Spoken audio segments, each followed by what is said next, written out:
of Education. It is Monday, September 12th. I'll note that Chair Thompson is a little bit delayed. She will be here very shortly. And so we're going to go ahead and start the meeting. So at this time, I'll entertain a motion to go into closed session. Madam Vice Chair, I move that the board enter into closed session for the following purposes: to consider confidential personnel matters as provided in NC General Statute 143.318.11A1 and A6 and GS 115C 316, and to consider confidential student matters as provided in the NC Statute 143.318.11A1 and 115C 402 and 28 U.S. Code 1232G, and to consult with the board attorney and to preserve the attorney-client privilege, and to discuss the following litigation matters: J. Smith Civil LLC, FKA Bridgepoint Civil v. Monteith Construction Corp., LKC Engineering PLLC, and Moore County Board of Education, 22 CBS 000693, Department of Transportation v. Moore County Board of Education, 22 CVS 907, Department of Transportation v. Board of Education, 22 CVS 962, J.M. Thompson Company versus Moore County Board of Education, 21 CVS 706 and 707, and I am by parent or guardian MS v. Moore County Board of Education, 22 EDC 03271, as provided in North Carolina General Statute 143.318.11A3. The motion has been made and seconded. All those in favor? Aye. Opposed? All right, we will enter closed session with a return at 5:30. God, that was a Lot of gusto, lot of feeling. Yeah.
I would like to hear a motion at this time to return back to open session, please. So moved. Is there a second? All in favor, let it be known by saying aye. Aye. Thank you. At this time, is there a motion to approve our agenda? So moved. Is there a Second. second? All in favor? Aye. Any opposed? Thank you. We will go to our pledge, inspiration, moment of silence, and I understand that Ms. Wiley from West Pines Middle is here to introduce her students. Anya. I just want everyone to know who I am. Annette, you're reserved. I'm always reserved. Good evening, and I'm so glad I got your attention. So, Madam Chair, board members, and Dr. Locklear, it is my privilege to introduce two of my 8th grade students, Gavin Washington, who will lead the Pledge of Allegiance, and Aiden Moffett, who will deliver the inspiration.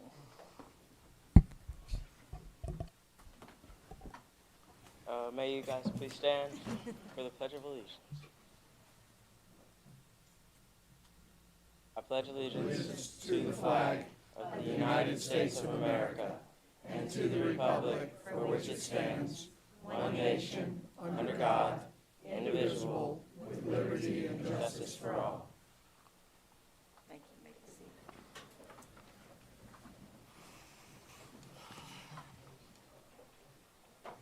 Good evening, Madam Chair, members of the board, and Dr. Locklear. Tonight, I'd like to share some thoughts on the upcoming school year. As an Army brat, I often have to start over, but I've learned that I'm not starting from scratch, I'm starting with experience. The amazing thing is, you don't have to be a military child to start fresh. Each one of us has a chance to start over every day. The choices from yesterday do not have to define who you are today. For instance, if you're failing class last year, you can try to do better this year. Or if you're unkind last year, you can choose to encourage others this year instead. We also owe to the people who came before us to try our best, because they paved the way for us. We also owe to the children who will come after us and looking at us as an example and for encouragement. In my short life, I know that we are not promised tomorrow, and we never know when we're going to be called home. So don't wait for tomorrow to start fresh. As my principal says every morning, make it a great day or not, the choice is yours.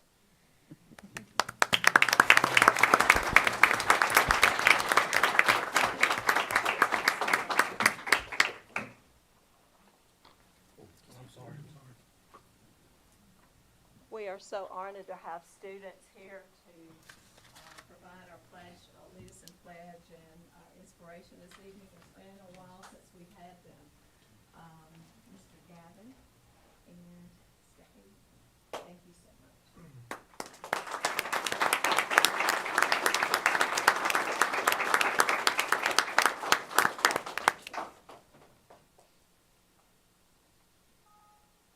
And if you will go around and shake hands with my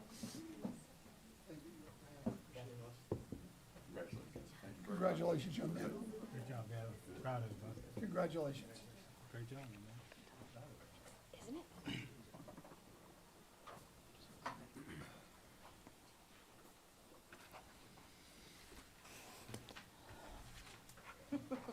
I'm back up. Next, we'll have, okay, go ahead, Libby. Moment of silence. Next, we'll have a moment of silence, please.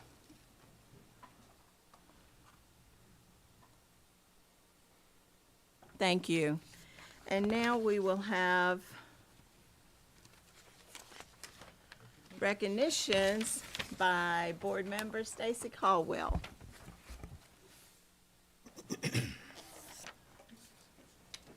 It's me, yeah. Of course, I had to turn that on. I was waiting for Pam. I was being patient. That's okay. Heather Lewis from Southern Pines Elementary School is this month's Engage, Inspire, Succeed certified staff honoree. Come on up. Miss Lewis serves as the media specialist at Southern Pines Elementary. Her enthusiasm instills a love for reading in students and staff. Miss Lewis's positive attitude and energy are contagious for all those around her. Students can't wait for their time in the Media Center. Miss Lewis also serves as the technology coordinator, webmaster, social media coordinator, and is a resident of the technology emergency guru. She works closely with community partners to provide author visits and book giveaways. Ms. Lewis supports our community every day and is always willing to help in any capacity. She is seldom seen without a smile. There she is. Even during the afternoon car line, which you need a smile. Ms. Lewis is an integral part of the Stallion family, and we are thankful for her service and dedication to Southern Pines community. With the members of the Lewis family and Principal Wagner, please stand up to be recognized.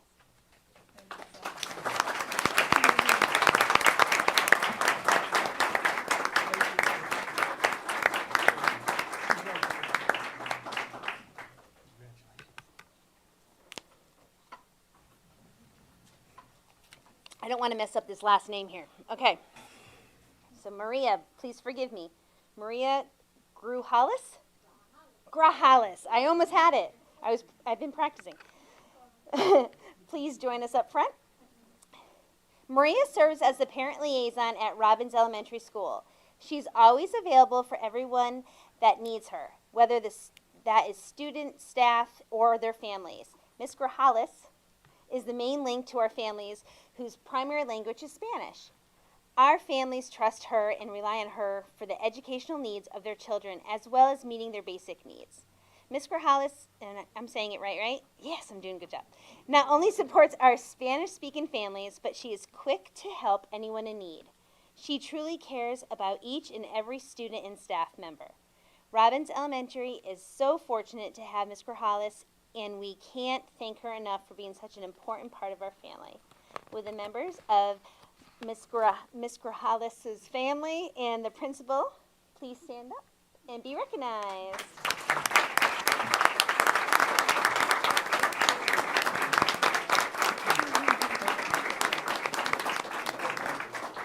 Congratulations.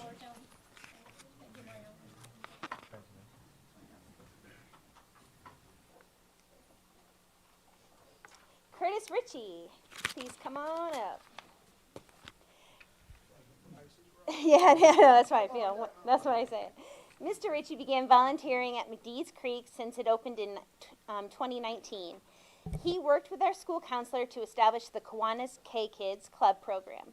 He has spent countless hours orchestrating volunteers and major community events such as our canned food drives, diaper drives for new moms, childhood cancer awareness fundraisers with the UNC Hospital, adoption of a Ukraine orphanage, wow, blood drives that have collected over 200 pints of blood last year in our cafeteria.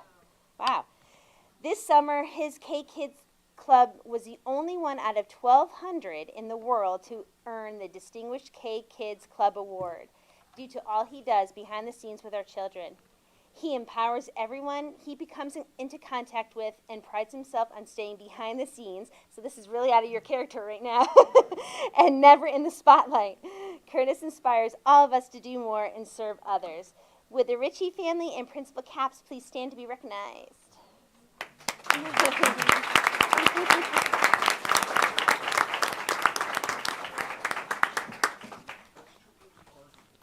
Yes. Thank you so much for what you do.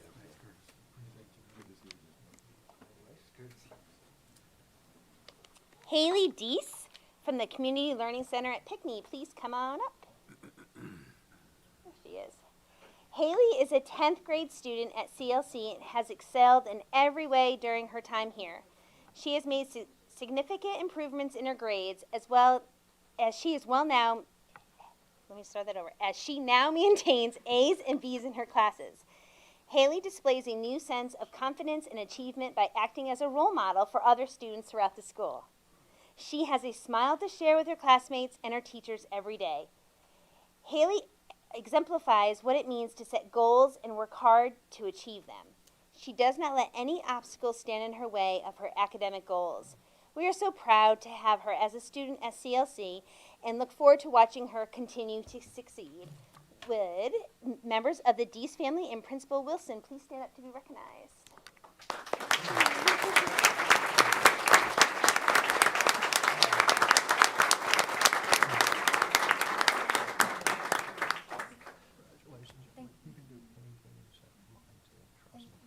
Congratulations. Good job. Congratulations, young lady. Congratulations, I'm proud of you. And at this time, I'm going to turn it over.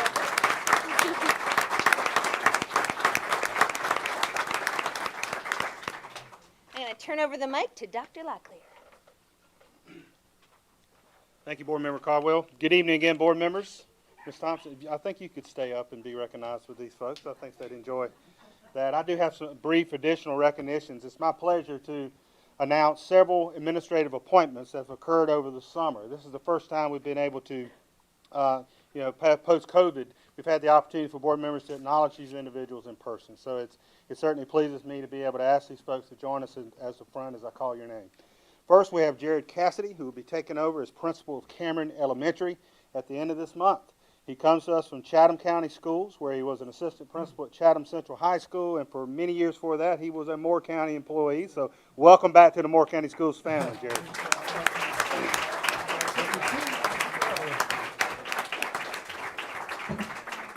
And if you'll stay up front, please, Jared. Thank you for coming back. It's like the Blues Brothers putting the team back together. Jared, if you'll stay up front here, we're going to do a team picture here when we get done. Next, we have Jeremy Swafford, who is now the principal of the Connect Virtual Academy and our Blend Ed Academy, or Blend Ed classroom. Jeremy was previously assistant principal at the Community Learning Center at Pinckney and at Southern Middle School. So we're very pleased to have Jeremy serving us at the Connect Academy. Next, Mr. Matt Moore. Matt with us? Don't see Matt. Okay, well, Matt Moore is the principal at High Falls Elementary School, and Matt, previously to that, he was an assistant principal at West Pine Middle, and also was a teacher, began with us at Carthage Elementary. So very proud of Matt and appreciate his leadership at High Falls Elementary. Mr. Sean Konsicki. Mr. Konsicki is the new principal at Southern Middle School. He transitioned to that role after serving as principal of West End Elementary for several years, and prior to that, as principal at Community Learning Center at Pinckney. So welcome to Southern Middle. Welcome as a dragon, Mr. Konsicki.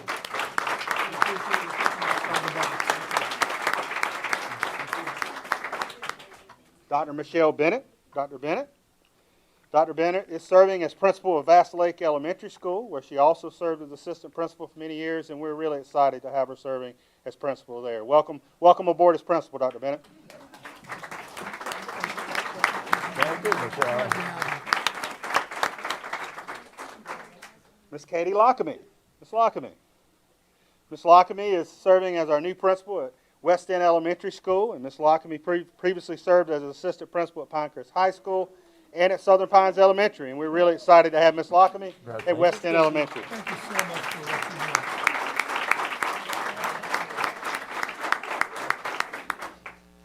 you do. Miss Allison Beavers. Miss Beavers is our new principal at West Pine Elementary. She comes to us from Cumberland County Schools, and we're really excited to get her as part of the Moore County Schools family. She was previously principal at Raleigh Road Elementary. Welcome aboard to West Pine Elementary, Ms. Beavers. Welcome.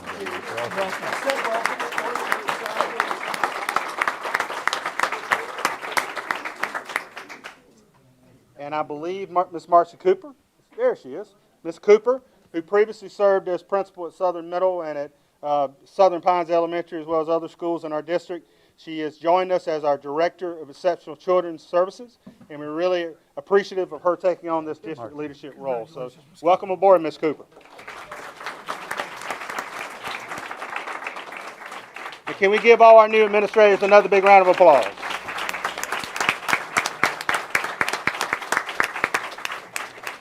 Thank you, Madam Chair.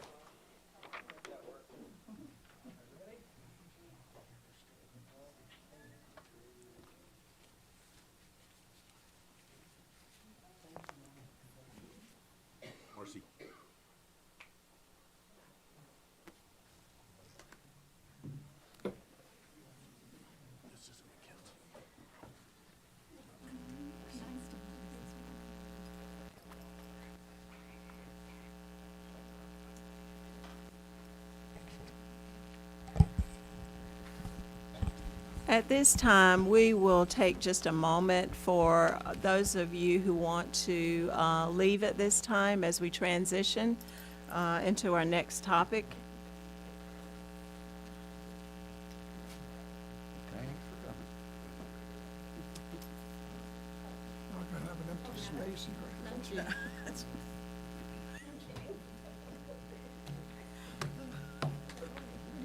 She's just gonna leave with the rest of them.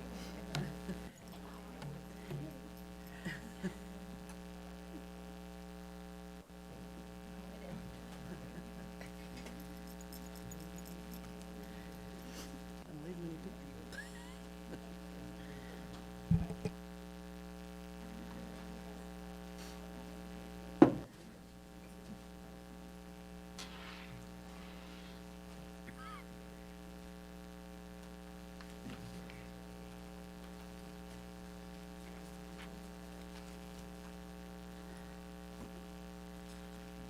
Now we will begin with our next item, which is our program highlight.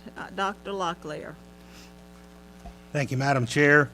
Good evening, board members again. Yes, so we have Dr. Mike Metcalf and Ms. Heather Stewart, who are will be presenting to you our program highlight for this evening on our attendance campaign for 2022. Our focus here in Moore County Schools on reemphasizing the importance of attendance every day by our students. You know, our focus this year, one of our themes is to reestablish, reconnect, and refresh in what we know works. And certainly one of the first steps of success is showing up. So school attendance on a daily basis is critical. So Dr. Metcalf? Thank you, Dr. Locklear. Good evening, Madam Chair, members of the board. It's great to see you tonight. As you all know, we track student attendance, staff attendance too, but tonight we're talking about student attendance. We track it every year, every semester. And we noticed some trends that generated some conversation and some work, and we asked Heather Stewart to put together a team to address some of those trends. And so I've asked Heather to speak to the board tonight and share her work. Okay. Good evening, Madam Chair, Dr. Locklear, members of the board. My name is Heather Stewart, Innovation and Special Projects Coordinator for Moore County Schools. Thank you for the opportunity today to share with you the attendance campaign program highlight. I should begin by saying that I am representing a team. Reflecting on last year and beginning the comprehensive needs assessment at each building as always, many mentioned their concern about the increases in absences across the district. That led us to form a team, a fire team if you will, to research the issues of attendance and to come up with a plan of action. The team consists of members from all departments like student support services, curriculum instruction, exceptional children, counselors, principals. The purpose of the team was to identify ways to increase attendance across the district. Initial data indicates a need to reestablish and revisit policies and procedures for attendance.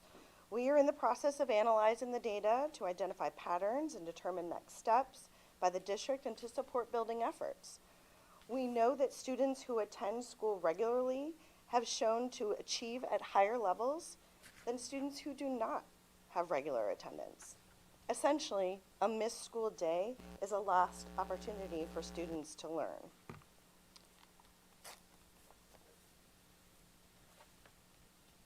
We want to make regular attendance important. Analyzing attendance data has always been a part of school business and will continue to be part of our processes and procedures. However, after these last couple years, it is reasonable that we take a deeper look and determine what we can do as a district to support our schools. The team referred to the laws and policies that govern school attendance, specifically Moore County Schools Local Board Policy that is visible on the district and school websites and in the parent and student handbook. We started with the data. Here's some notable data from the North Carolina school report cards. Chronic absenteeism represents the percentage of students in a school or district who are chronically absent from school.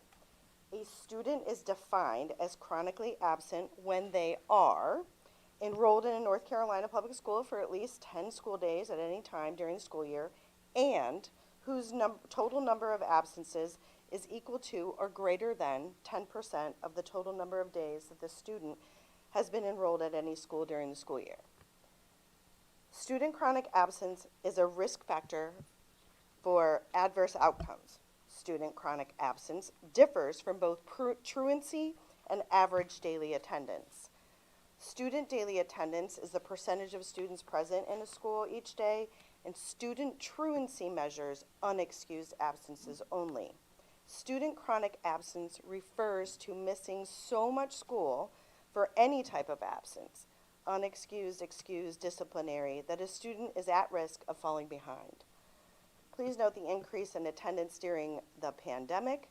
This was not only impacted by isolations and quarantines, but demonstrates a need to refocus on student attendance. The attendance campaign mission is to educate students and families on the importance of attending school regularly. Research shows that missing 10% of school, or about 18 days in most school districts, negatively affects a student's academic performance. That's just 2 days a month, and that's known as chronic absence. Absenteeism in the first month of school can predict poor attendance throughout the year. Half the students who miss 2 to 4 days in September go on to miss nearly a month of school. Absenteeism and its ill effects start early. 1 in 10 kindergarten and first grade students are chronically absent. Poor attendance can influence whether children can read proficiently by the end of 3rd grade. By 6th grade, chronic absence becomes a leading indicator for that a student will drop out of high school. When students improve their attendance rates, they improve their academic prospects and chances for graduating. Attendance improves when schools engage students and parents in positive ways. So how can we do that? The team determined that we should approach the problem in 2 ways: a visible campaign at the district level for parents and families, and revisiting policies and procedures at each building, specific to their needs and their data. It has always been a practice at each school to analyze the data, make inferences about root causes, and to make plans as a building to influence attendance rate. This year, we are providing more support and opportunities for collaboration. The Visible campaign implements multiple ways to communicate with parents and families. We have already made handouts available to each school and for each student that went home the first week of school. These handouts noted some of the facts I shared with you today and shared ideas for building good attendance habits. We do this regularly anyway, but we review the district and school web pages to ensure the attendance information and any forms needed for parents were readily accessible. Banners and logos were added to those pages about attendance. We sent communicate messages out the first weeks of school to remind families about good attendance. We created signs that you see in the carpool lines in some high traffic areas and even here in the boardroom about attendance. You'll see that the signs have our new attendance logos and social media hashtags. A few times a week this month and throughout the year, you'll see social media posts about good attendance and drawing attention to the many reasons why attending school is important. There have been some radio public service announcements featuring our very own Teacher of the Year, Melanie Henderson, and Principal of the Year, Jenny Wiley. John Hattie says that when teaching and learning are visible, there is a greater likelihood of students reaching higher levels of achievement. We are taking this premise and making the importance of attendance more visible, putting more energy this year into influencing that narrative. As stated earlier, attendance improves when schools engage students and parents in positive ways. We have to work together so students are supported and motivated to attend, connect, and learn. We do this by building routines, increasing engagement, providing access to resources, and supporting learning. Schools have always looked at their attendance data and will continue to do so. Part of this campaign is to provide opportunities for the principals to share what is happening in their schools and some of their great ideas and best practices. Building plans are site-specific and data-driven. Their teams will work together to revisit policies and procedures, reestablish attendance expectations, and set some commitments for the year. Because when more are present, more succeed. Thank you.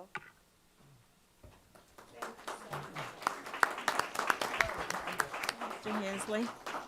I'm glad to see, if I could just make a couple comments, I'm glad to see this initiative because as I visited schools, a recurring theme from the teachers has been addressing truancy, and I'm glad that we have a visible campaign addressing truancy. The other thing I would point out is when I saw this as an agenda item, I went to the North Carolina DPI website and looked at the scorecard. And if you haven't been there, they show attendance by subgroup, right? And if you look at the two subgroups with the best attendance, they also, by no coincidence, have the best academic performance. I mean, it's right there for everyone to see. So I'm glad that we're doing this. It's something that the teachers want. It's something that's needed. And I'm glad that we're doing a visible campaign because it is important. Thank you. Any other comments for Mr. Levy? Yeah, I'm very, very happy about this. As a matter of fact, I sent an email to the superintendent a couple of weeks ago, I think it was, on this very subject. That being said, I still have a need to go a little deeper. Number one, this campaign, is there any data that a campaign based on these things that you're doing actually will change the level of absenteeism? Thinking about your question. Yeah, because one of the things, and you know, it's okay if you don't have an answer for it. I don't want, you know, you're put on the spot here, and I recognize that, okay? But I just want to let you know what I'm thinking, okay? And I think what I think the board should be thinking about. Secondly, I believe that absenteeism goes a lot deeper than simply, you know, please be there. One of the things that you've set out here says, suggests to parents that they set out the children's clothing the night before. That's one of the flyers that you're setting out. And that really works for parents who are already motivated. True absenteeism and chronic absenteeism really deals more with the subject, in my opinion, of the parent who, let's face it, we have some who are inebriated the night before, or are using, especially some of our parents, and I hate to say it, but it is true, will use some drugs, which especially including crystal meth, which will create a crash, and so the parent will not be up to take the child to school. So I just believe that you're on the right track, but I hope that you and the team will go a lot deeper into the social aspects of absenteeism and truancy, because we need to get those kids who are chronically absent back in school. Those who are, it's a good thing to remind parents, don't take your child to Disney to Myrtle Beach until after Friday or something like that. Don't be truant. But that's not really where the problem lies. And it's an uphill battle, and I wish you and the team luck on it. And I appreciate the fact that we're starting to tackle it. Thank you. Any other comments? He took the words right out of my mouth. Thank you again for Thank you, the Heather. work you're Thank doing you. for this. Thank you. I didn't mean to cut anyone off. I just think this is a great program. Yeah. Next, we have our consent agenda. Is there a motion to approve? So moved. Is there a second? Second? All in favor? Aye. Any opposed? Thank you. Now we are to our public address to the board. Madam Vice Chair. Yes, ma'am. Thank you, Madam Chair.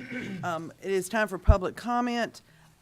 We have just 8 speakers tonight.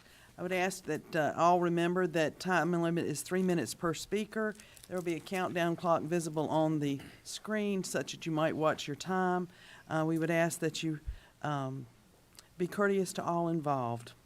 Our first speaker is Kevin Lewis, followed by Vic Allen, Jim Peterson, and then Sherry Locklear. Where's the microphone? Oh. That's it. Right there. I am not here to endorse anybody, but just to talk about a crisis I'm finding. To those who condone an ex-president who took classified or even non-classified government documents with him to his unsecure resort, I call them fellow travelers to a compunction-free autocrat. Any ex or active military figures running for office who condone this shouldn't be running for office because they have broken their oath to protect the Constitution and are election deniers based on no evidence. Would they recommend indictment of a former five-star general who took government documents with him? Majority of military figures running for local office have been shielded from the public and have repeatedly avoided debate appearances at public forums. Some of them don't even show up at county and Board of Education meetings. We have candidates for county and Board of Education who spread false rumors. One such person meets with more county teachers at private teas to falsely accuse Disney of grooming homosexuals with their films. I was frozen when I heard that. Another former teacher, now serving as a county commissioner, sponsors legislation on cue from his fundamentalist church, removing the separation between church and state, and emails constituents not to email him on his taxpayer public email.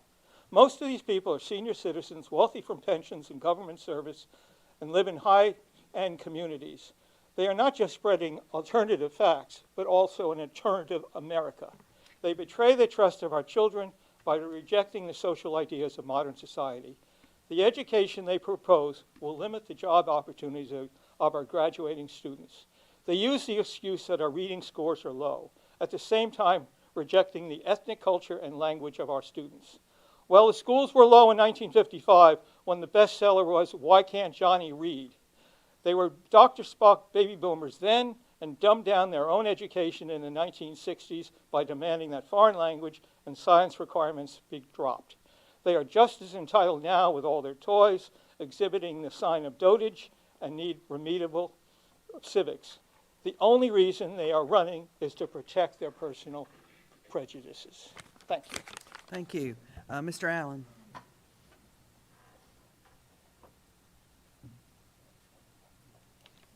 Glad to be back. I'm Vic Allen. I'm a shop teacher at Calvary Christian School.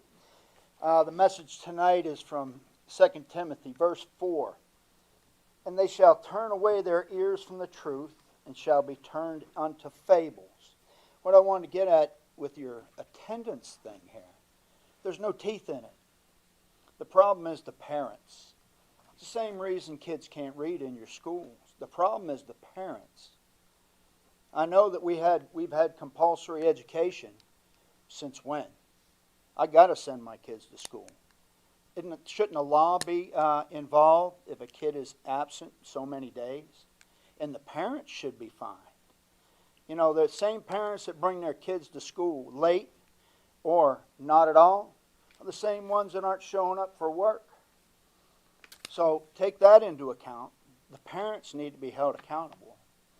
Every time we give up responsibility to the state for you to solve the parents' problem, we give up a bunch of freedom and liberty. Now, to the school board, you know, Moore County schools are ranked 30th in the state. I know it's not the money. We just increased our budget 9.22% from last year. When 49% of third graders can't read, now we're changing it to letters or phonics. What I'd like to know is, why did we change it from phonics to something else, and how long did we ride that horse? How long did we back a failed system? Because we've taught phonics in our school for the last 50 years, haven't changed it. In the article I read, teachers have to forget what they taught before. It's going to take them 2 years to learn how to teach kids how to read. That's ridiculous. It's ridiculous. $50 million for this program of my money.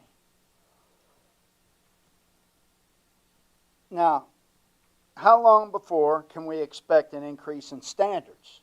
That 9.2%, that's just county money. That's not state and federal money. How much time you need? How much time before we have an increase in budget? How long do you expect me to shell my hard-earned money into this failed program? For 2 years, are we going to let kids just squander around until teachers learn how to teach people to read? It's ridiculous. I've been in education my whole life. I've been all over the world teaching people. What I found out, a population where half of them can't read, you know what they are? They're slaves. They're slaves to the government. They're slaves to the anarchy that rules them. And that's unfair to an American citizen. An American citizen that cannot read is a crime, and the system is at fault. Now, was this done by design or incompetence? Thank you, Mr. Allen. Mr. Peterson?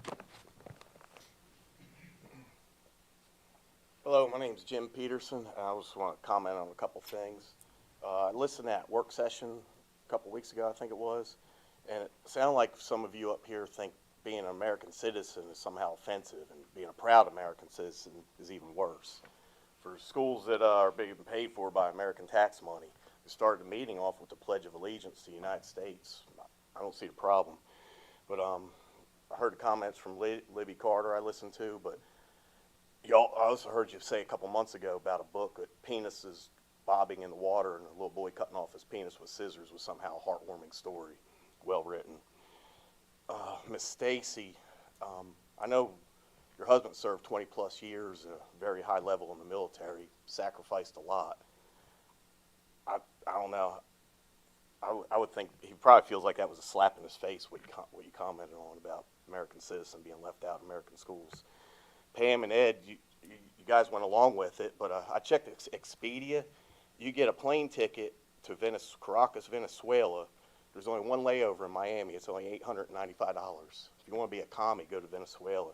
Tell them how good tell the people that live there have been living under how good socialism is and how bad America is. Something else I want to comment on. There's some more books I found. This book, Drama, it's in Pinehurst Elementary School and a couple middle schools. It's in elementary school, but it's like written for like a kindergarten. There's little cartoons in here. But here's a few pages of it. Two boys talking about putting something in a special place. Here's a boy and a girl talking about who they like. They like boys, girls. It's promoting things that should be at home or between their doctors or a counselor. And it's just more of that. Boys into boys, girls into girls. Here's a cartoon about being bi. I don't think it's age appropriate for elementary schools or middle schools. This book, Speak, is at Northmore, Union Pines at least, and Southern Pines Middle School. This goes along the same lines, but this book is teaching kids all about how to be a transgender.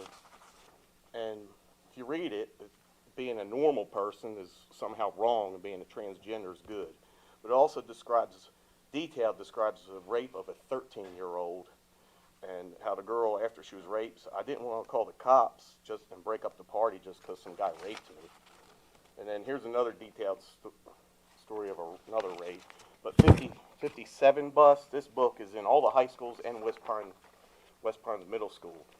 Ass is in here 2 times, bitch is in there once, fuck is in there 10 times, nigger is in there 3 times, pussy 1 time, shit is 4 times. I don't think it's appropriate for a school. I don't know who's ordering these books either. Thank you. Thank you. Ms. Locklear? And following Ms. Locklear, it's James Moore, then Alexa Roberts.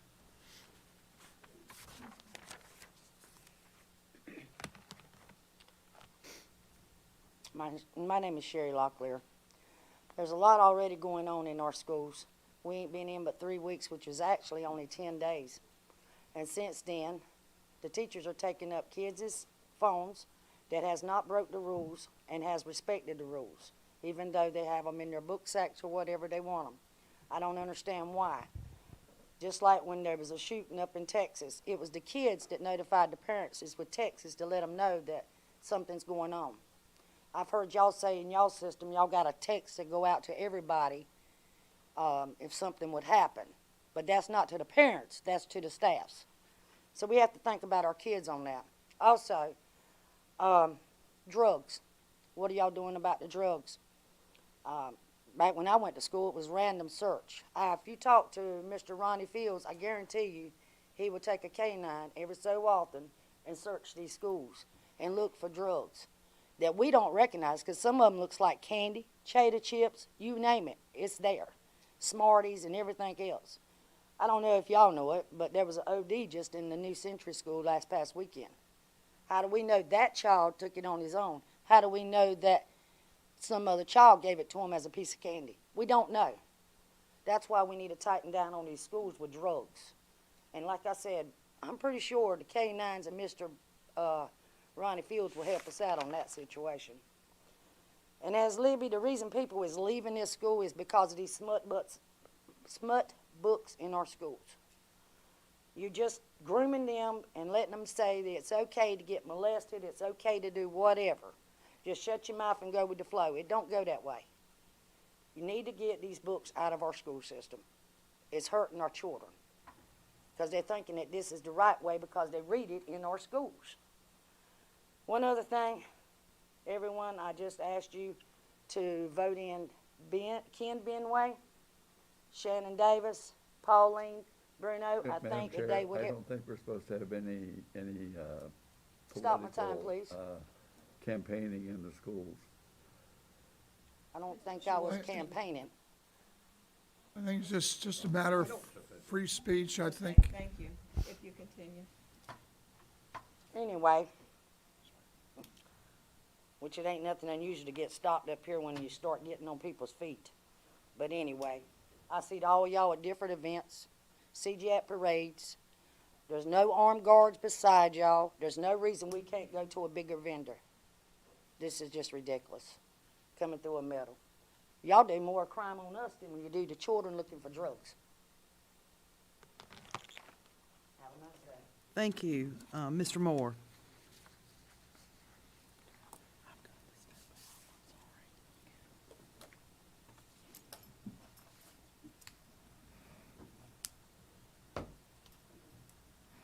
I'm just here to congratulate the board. Unfortunately, Mr. Hensley, Holmes, and Levy, I'm not here to congratulate you. Your time will come in December. But the rest of you guys, you have managed, since you've been here, to squander more money, allow more assaults, school buses, sexual, dirty books, than at any other time in history in Moore County. You also have made history by having 2 F-rated schools for the first time in Moore County history. So, not campaigning for anyone, but come November, we'd like to see Shannon Scott Davis, Ken Benway, Pauline Bruno sitting in these seats. December is when we'll congratulate you guys because you don't fit in with this board. You guys are much better. We appreciate you. You've also managed to make this one of the most secure buildings in Moore County. You know, you can go into any school around here easier than we got in here tonight. The guy even wanted me to take off my hat. You know, I hope that you guys that are leaving the board are proud of what you have accomplished because, in my opinion, it's nothing. Maybe your families think that you've done a good job, but you haven't. And just like Donald Trump is no longer in office, but he's being investigated, I'll just come out and tell you there's some of you sitting here on this board that we believe should be investigated. Hopefully we can put enough money together and enough people that think the way that we do to see that happen even after you leave office. So for those of you that are not running again, we really appreciate that. Thank you. Next, we have Alexa Roberts.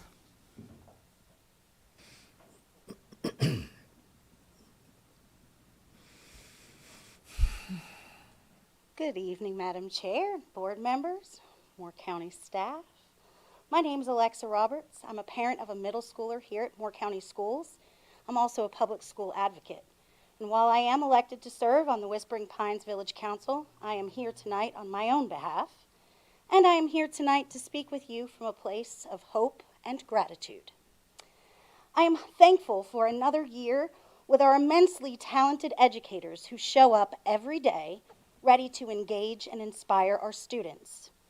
I am thankful for our children, our students, who come to school every day ready to grow their skills, abilities, and talents, and in turn inspire their teachers and their staff.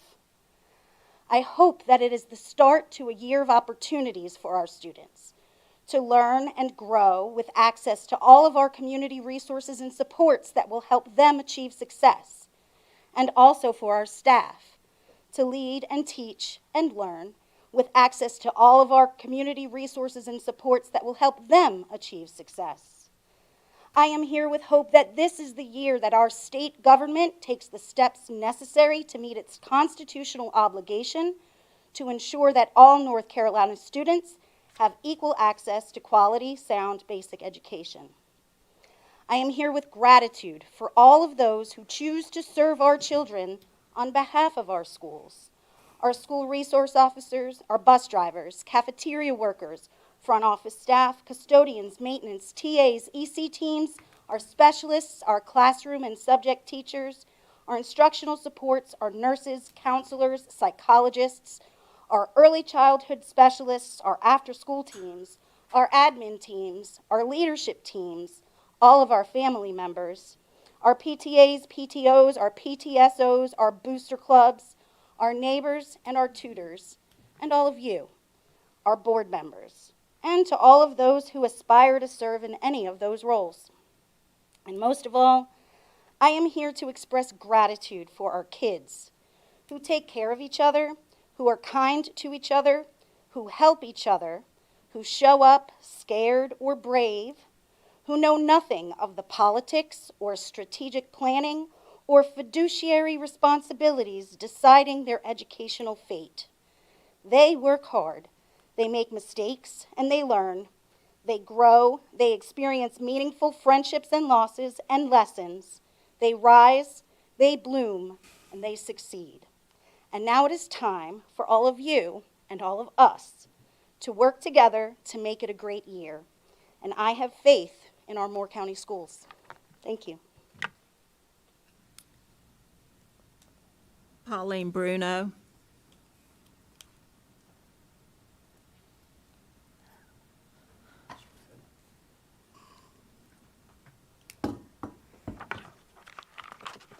Good evening. My name is Pauline Bruno.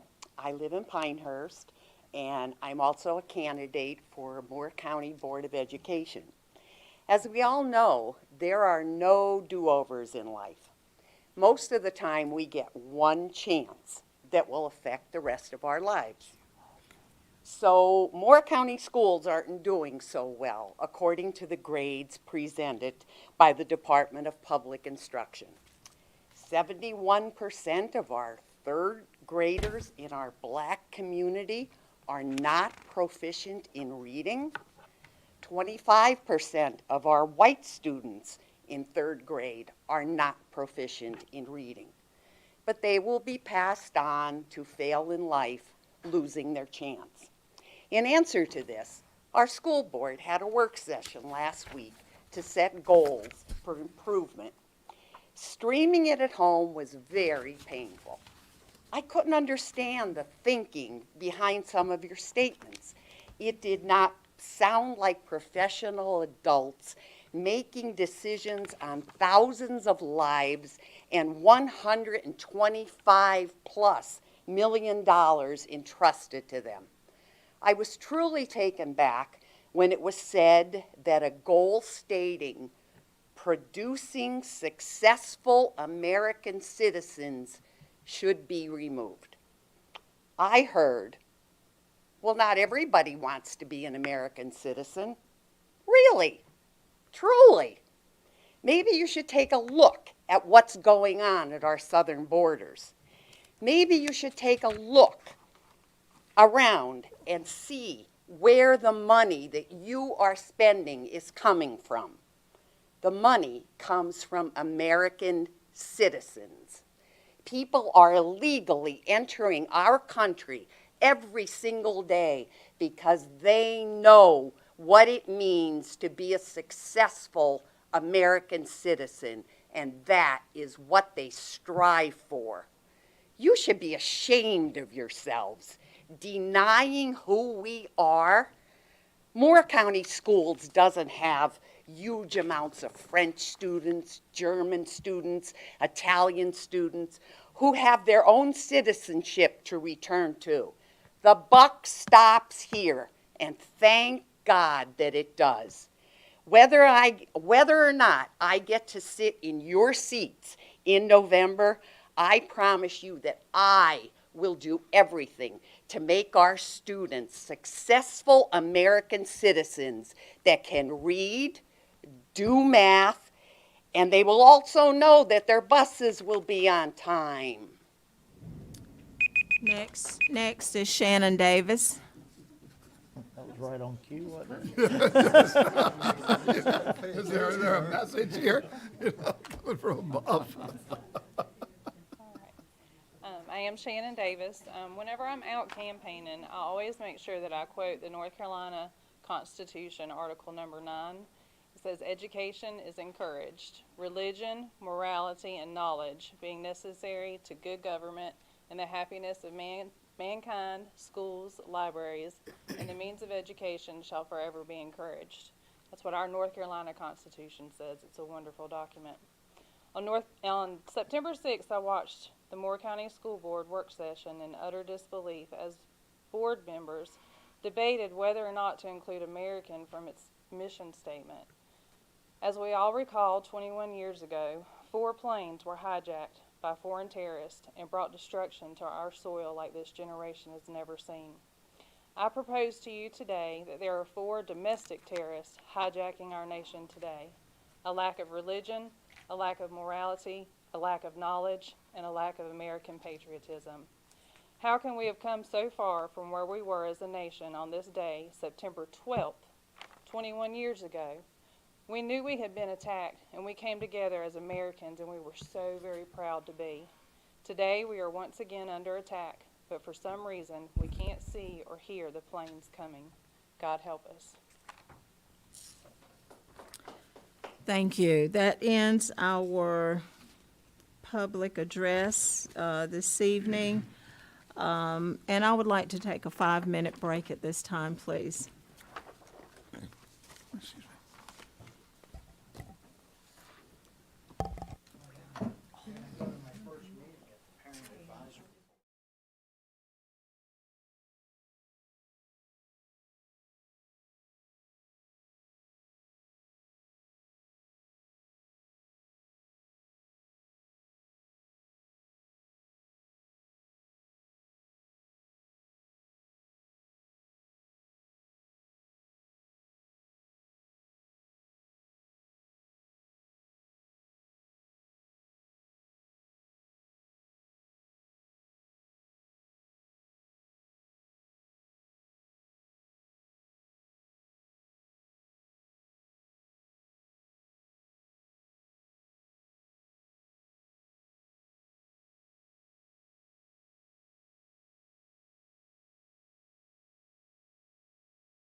Yeah, she has some family things going on. Yeah.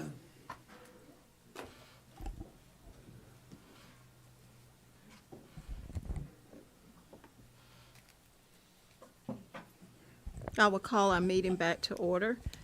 At this time, we will proceed with our board action items. Our first item is revision of elementary and secondary school emergency relief, our ESSER vote. Yeah, and fellow board members, I've determined that I should have requested to be excused from voting on item 5E at the August 8th board meeting. I would respectfully request, upon your approval under board policy 132211, to excuse me from voting on that item and changing the record of the vote at that August 8th meeting to reflect the passage of the motion approved at the meeting by a 4-2 vote, with Mr. Levy and Mr. Hensley dissenting and Mr. Holmes having been excused.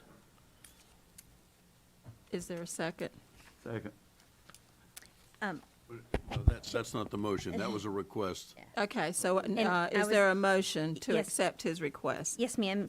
I move that the board approve Mr. Holmes' request that he has been excused from having voted on the agenda item 5E at the August 8th, 2022 meeting, and that the vote approving the motion to approve the ESSER 2 and ESSER 3 revised budget to include 3 items recommended by the superintendent be recorded as having passed 4-2, with Mr. Levy and Mr. Hensley dissenting, and Mr. Holmes excused from voting.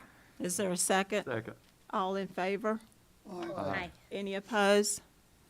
Thank you. Thank you, Mr. Holmes, for bringing that to our attention. Who writes these?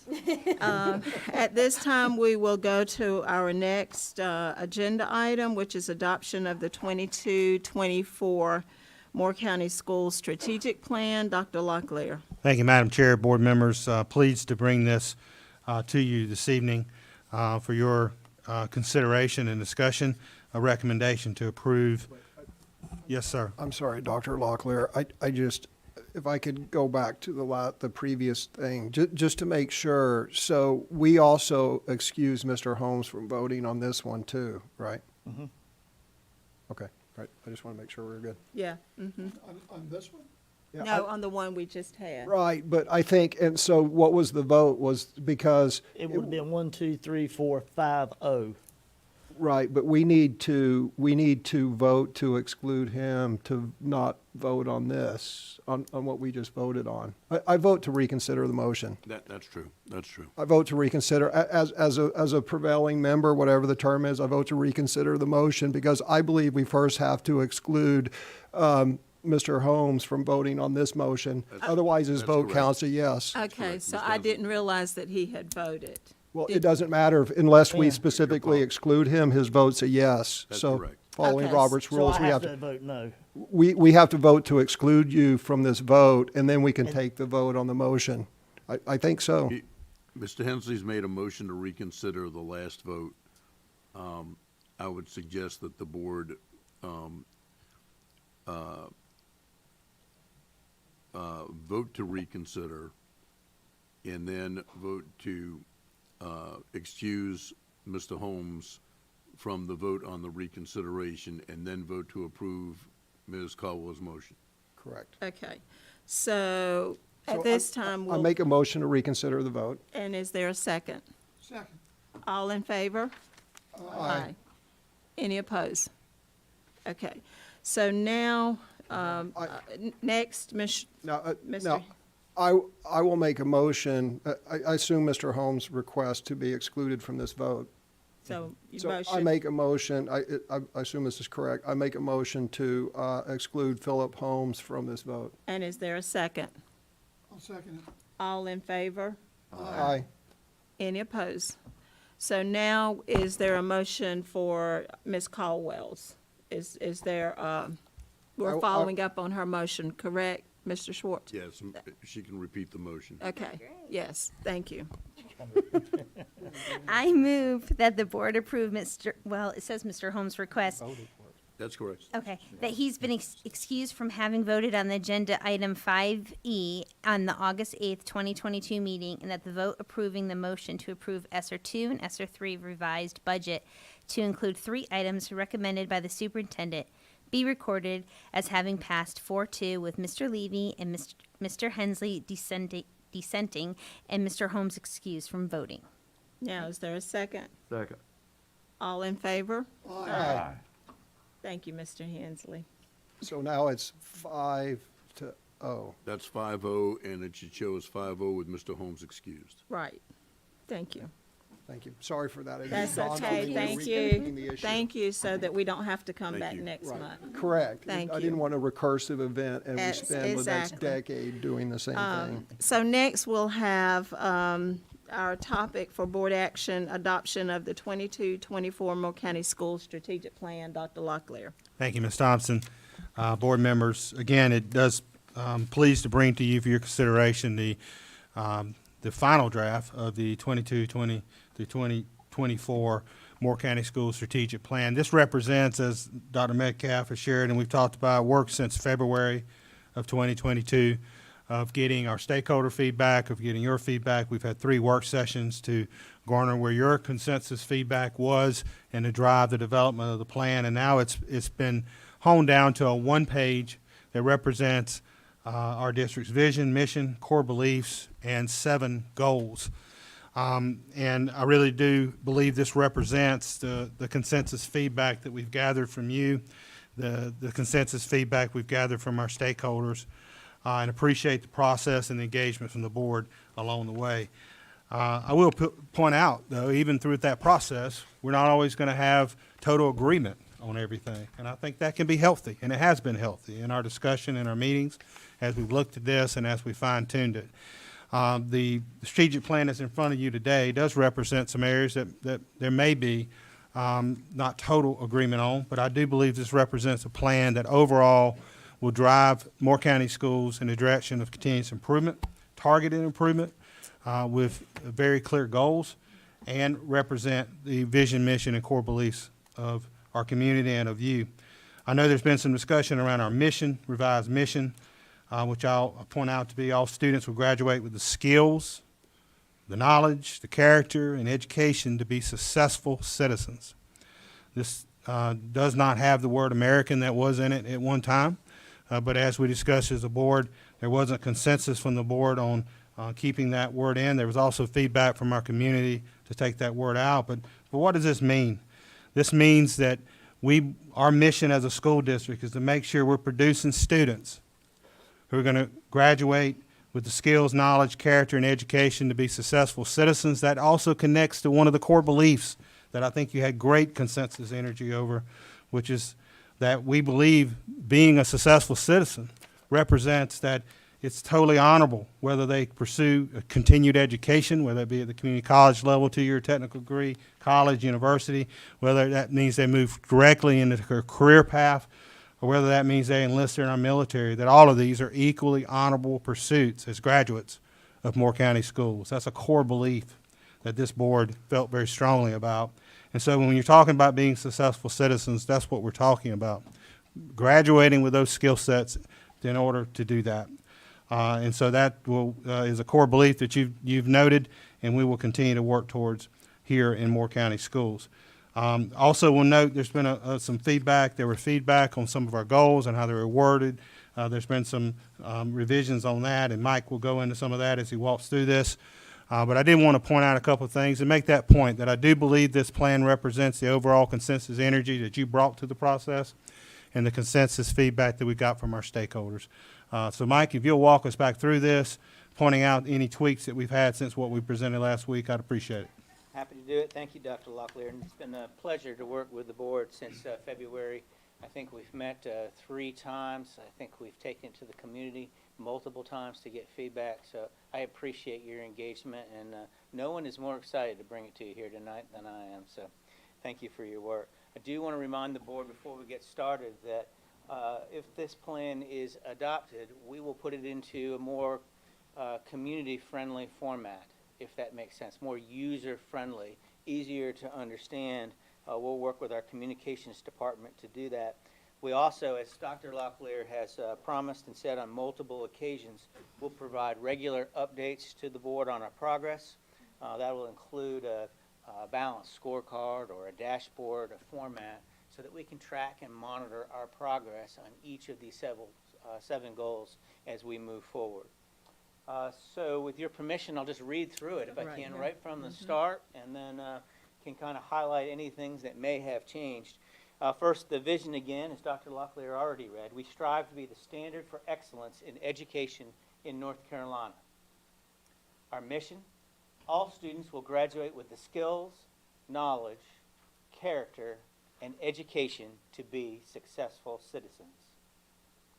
Our core beliefs, we believe successful schools are essential for thriving communities, and that every student can learn and succeed. Education, employment, and enlistment are equally honorable pursuits for the future lives of our students. Our schools provide a safe, respectful, orderly, and caring environment conducive to learning. We engage our parents and community in the education of our students. And finally, our educators are empowered to meet the learning needs of all students. So let me go through the 7 goals that we've together bring forward. Number 1, increase the number of schools meeting or exceeding growth from 14 to 23. Number 2, increase the overall composite grade level proficiency by 10 percentage points from 56.6% to 66.6%. A reminder, composite grade level is all of our tests, elementary tests, middle school tests, end of course, end of grade, our high school tests, end of course. That is all of that combined to that number. Currently, we're at 56.6% after this past testing. We just received the results on September 1st. Our goal, number 2, is to increase that to 66.6%. Increase the context ranking for composite grade level proficiency from 23rd place to at least in the top 5% in the state. That's out of 115 LEAs. Interestingly, 23rd was where we were last year, and 23rd is where we are again this year in context. So that data is exactly, we've stayed stagnant there from last year. Our goal is to move ourselves on our context ranking into the top 5% in the state out of the 115 LEAs. Number 4, increase the number of 10th grade students reading at or above grade level as measured by the end of course Lexile reading level by 10 percentage points from 81% to 91%. As a reminder, sometimes people get confused about reading level and the ELA 10th grade assessment. One measures standards, one measures how well that students actually read. The Lexile we received, that's a nationally normed assessment. It's every parent gets where their student is after they take an end of course, end of grade, what Lexile, what level their student is reading at. 81% of our students are currently reading at 10th grade at or above grade level, and our goal would be to move that to 91% of the students. Number 5, close the achievement gap of Black, Hispanic, economically disadvantaged, and students with disabilities. And so you see the first number for Black from 29.9%.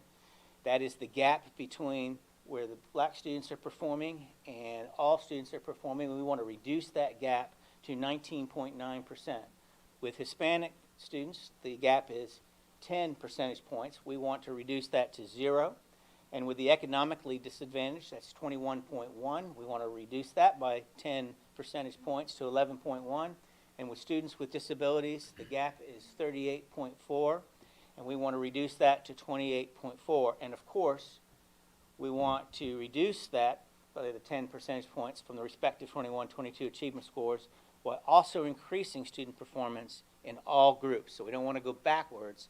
We don't want to give the impression in any way that we go backwards to try to reduce that gap. We're going to keep moving forward, improving each of the subgroups, moving them forward, at the same time reducing that gap, an achievement gap. Number 6, increase the number of students who complete a career and technical education cluster. That's cluster are students who have taken at least 4 courses in a particular career pathway. We want to increase that by 15% from 441 students to 510 students. And finally, number 7, decrease the number of the district schools with a performance grade of an F from 2 to 0. That was recommended by board members at our meeting last week, and we've added that as our 7th goal. Decrease the number of district schools with a school performance grade of an F from 2 to 0. This is the superintendent's recommended strategic plan. Thank you, Dr. Metcalf. Board colleagues, last week we had in-depth discussion of our strategic plan, and we received and have reviewed community comments. We've reviewed our teachers, staff comments along the way. Does anyone have any additional comments at this time? Mr. Levy? Yes. I would, I just believe that the original draft was correct, and that we should have said proud American citizens. I don't know why in the heck we are even arguing over whether we want to have students who are proud American citizens. One of the core purposes of public schools is to unite our diverse populations into one, e pluribus unum, from many one. And it means that we try to make ourselves into a melting pot, not into a group of different people all jumbled together. We're trying to all become American citizens. And if I can use a term from my college days and when I got my sociology degree, one of the purposes of public education is the socialization of students within the greater society. And the greater society is an American society. So with that, and because there are a number of things on this strategic plan that I wish were a little different, but I think overall it is a very, very good and optimistic document, which will get us to the next level and where we want to be. But I think I would be remiss if I didn't move to adopt it with the following amendment. And that is that in the,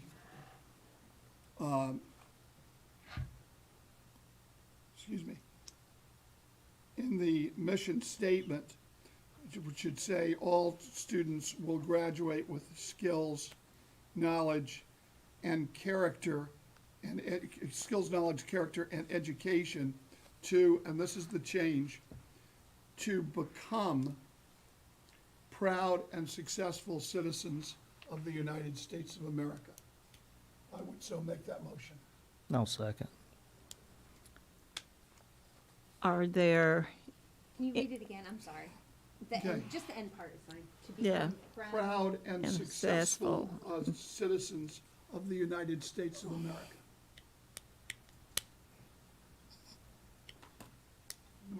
People were wondering why I didn't use the term American citizens, is because it sometimes can be considered to be ambiguous. And I just wanted to be crystal clear in what we're doing. And one of the things that I said, the word become, that doesn't mean that we're going to make everyone citizens. Maybe somebody doesn't want to be a citizen, okay? But we're going to give them the skills and the tools so where they can become successful American citizens. In the end, the choice is theirs.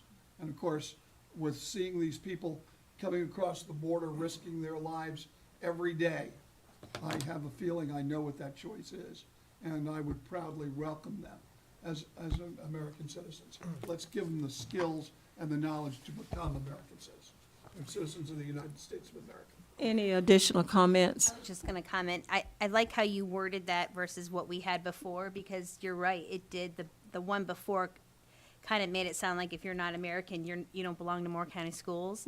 But the way you worded it is not that way. It doesn't sound that you're only, you're only could be American if you're here. So I do like your wording. Appreciate it. Any additional comments? Mr. Hensley? I share it's no surprise, I share Mr. Levy's view on this. And let me say why. First of all, Mr. Levy is absolutely correct. America is a melting pot. A melting pot is where people, it's a place where different elements come together and form not a mixture, but a solution.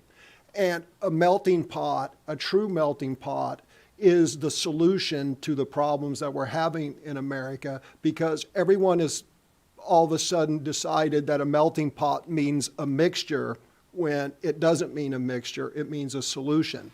And the solution to many of the problems that we're having is having a true melting pot where people from diverse backgrounds come together and just like form steel, which is stronger than the base elements that make up steel. Further, people may have noticed I was looking at my phone, and I often do that in board meetings, not because I'm bored, but because I'm researching stuff. And I am disturbed by leaving the term just citizen out there, global citizen. And I'll tell you why. I seem to remember a sign that was hanging up in Pinecrest High School. And I will read you the mission statement of Pinecrest High School. The mission of Pinecrest High School, in partnership with family and community, so far so good, is to ensure that our graduates are inquiring, knowledgeable, respectful, and caring citizens of a global community. Global community. Our job, as speakers pointed out here today, our education is paid for by American taxpayers. These are American public schools. Our job, and as Mr. Levy pointed out, a very important part of our public school system is that it is a melting pot that provides not a mixture of our different cultures and heritages, but provides a solution or an alloy of our different heritages. And it troubles me if we leave it open-ended to produce citizens, that Pinecrest will continue with their mission to produce global citizens when that is not what we mean. But I think that by excluding the word Americans, that is exactly the loophole that this board is leaving open. Further, I would say that what we need is more pride in America. We need more pride in our state. We need more pride in our county. We need more pride in our communities, and we need more pride in our schools. And that starts with stating in our mission statement that we want proud American citizens, or however Bob finally phrased it. Thank you. So I'm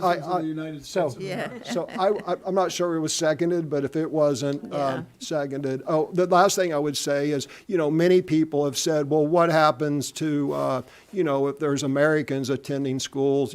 People will point out that there are people who are not United States citizens. There's soldiers here for school. There's illegal immigrants that we educate who are hopefully here to become American citizens.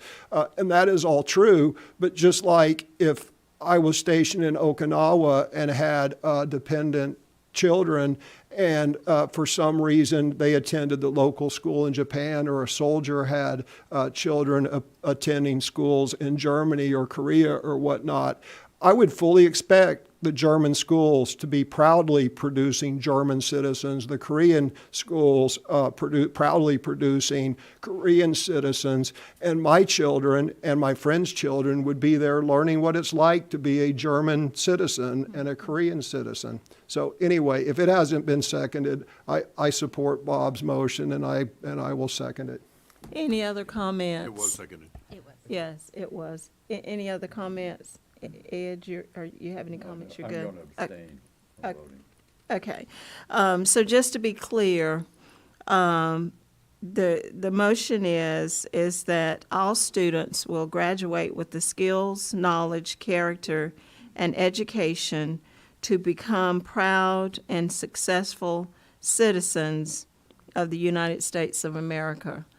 All in favor of the amendment, let it be known by saying aye. Aye. Is at one and one abstain. Right. Okay, Under your board policies, an abstention counts in As- the majority. yes, Right. yes. I'm just not gonna vote for it. Yes. The kids that aren't. Okay. And so the motion carries 6-0 with one abstention, which means a yes. And now, is there a motion to approve the strategic plan? So moved, Is there a second? as amended. As Second. amended, yes. Second. Is there a second? All in favor? I have a discussion item. And I don't want to interfere with tonight's vote, but I did notice, and I did not notice this until the weekend, is if you look back at the surveys that were conducted when we were doing our superintendent search, the number one issue, they polled the faculty and staff and they polled parents. The number one issue for both the faculty and staff and parents were safety and security. And I apologize, I did not intentionally not bring this up, but I just noticed over the weekend, actually yesterday, that there's not a goal here involving improving safety and security. Obviously, we're making strides towards that. So I would recommend, this can be passed, but we might want to circle back and add something to that. I know that attached to, well, Dr. Locklear, I know you're going to speak, but I was going to say that the domains, the breakdown domains clearly had included securing and increasing our safety plans. Okay, so it's under core belief number 3, I assume. Yes, sir, it is. And part of what the board reached consensus on was that this would need to be, how to get here would need to be incorporated in our, what we call our leadership priorities, our key actions, our strategies, the work each school's doing, the work we're doing as a district. So that work to continue to improve our school safety, continue to improve, school discipline and what's going on in our schools, continue to support the work of our schools there. With that work, will continue as part of this and a part of to achieve these goals. Okay. All in favor? Aye. This is of the main motion. Yes, this is the motion to approve our strategic plan. As amended. As amended, As amended. yes. And I abstain. Right. Okay, all right, so everybody voted, right? Okay, so we had 6 to 1 with 1 abstention. We don't have 6, Libby's not here, I'm sorry. It's still recorded I'm sorry. It's still recorded as 6-0 with Libby absent and Okay. abstaining. Okay, all right, thank you, Mr. Schwartz. Okay, next, we're moving on, is adoption of a revised 2022-23 calendar for Southern Middle School. Dr. Locklear. Thank you, Madam Chair. Want to thank the board before we go to this item. That is a significant step. And I want to thank the board for your work on coming together. And for us now, we have our next strategic plan, our goals are for the next 2 years. So thank you. The next item on the agenda. Thank you. The next item on the agenda is Mr. Krinsicki, our principal at Southern Middle School, is back with us today. He presented at the work session a request to do something different with their calendar beginning in January, and it certainly comes with my recommendation that the board approve this flexibility request. Dr. Metcalf, Mr. Krinsicki. Thank you, Dr. Locklear. If you don't mind, I'm going to ask to pull it up, and Sean can briefly report out to the community his plan. Mr. Krinsicki? Thank you, Madam Chair and Thank the board, Superintendent.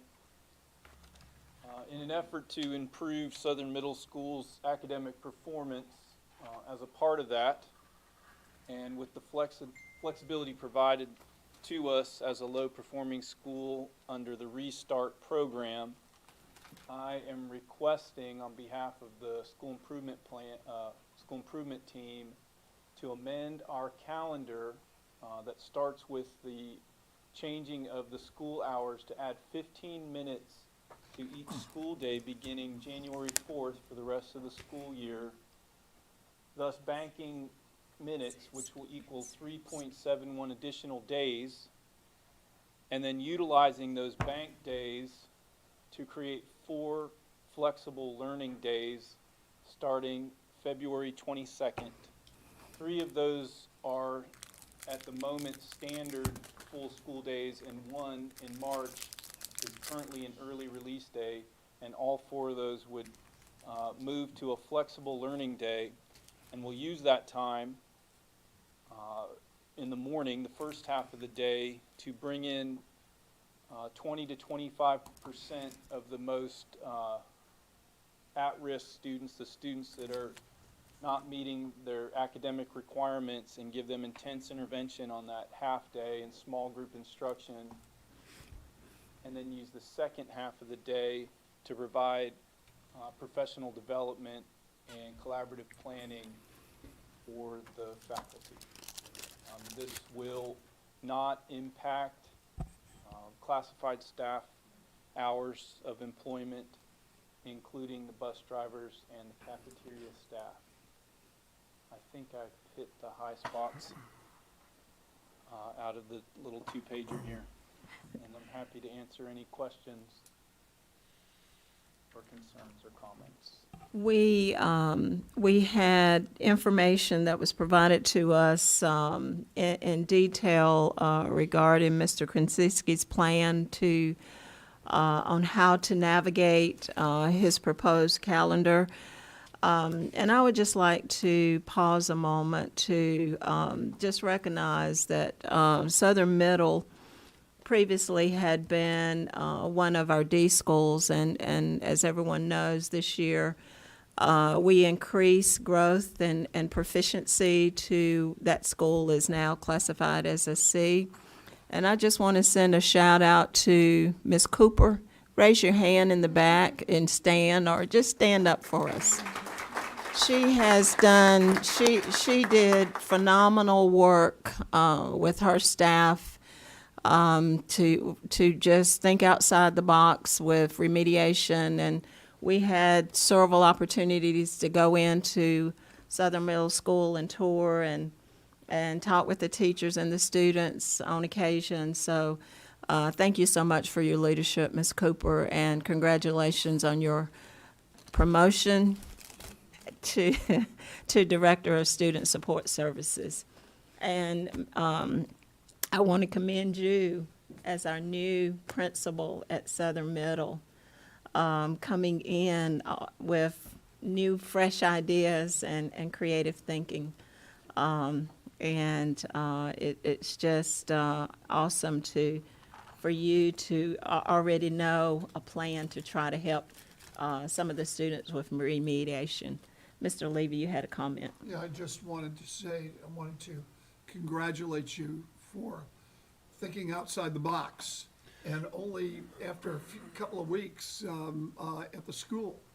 And this kind of innovation is the kind of thing that we need. I don't know whether it's going to be successful or not going to be successful, but I think certainly as a board, we have to give you as much leeway as humanly possible to help improve our schools, because I believe you've taken a giant step, as I say, thinking outside the box, and I think our board ought to support you and other principals who do similar things.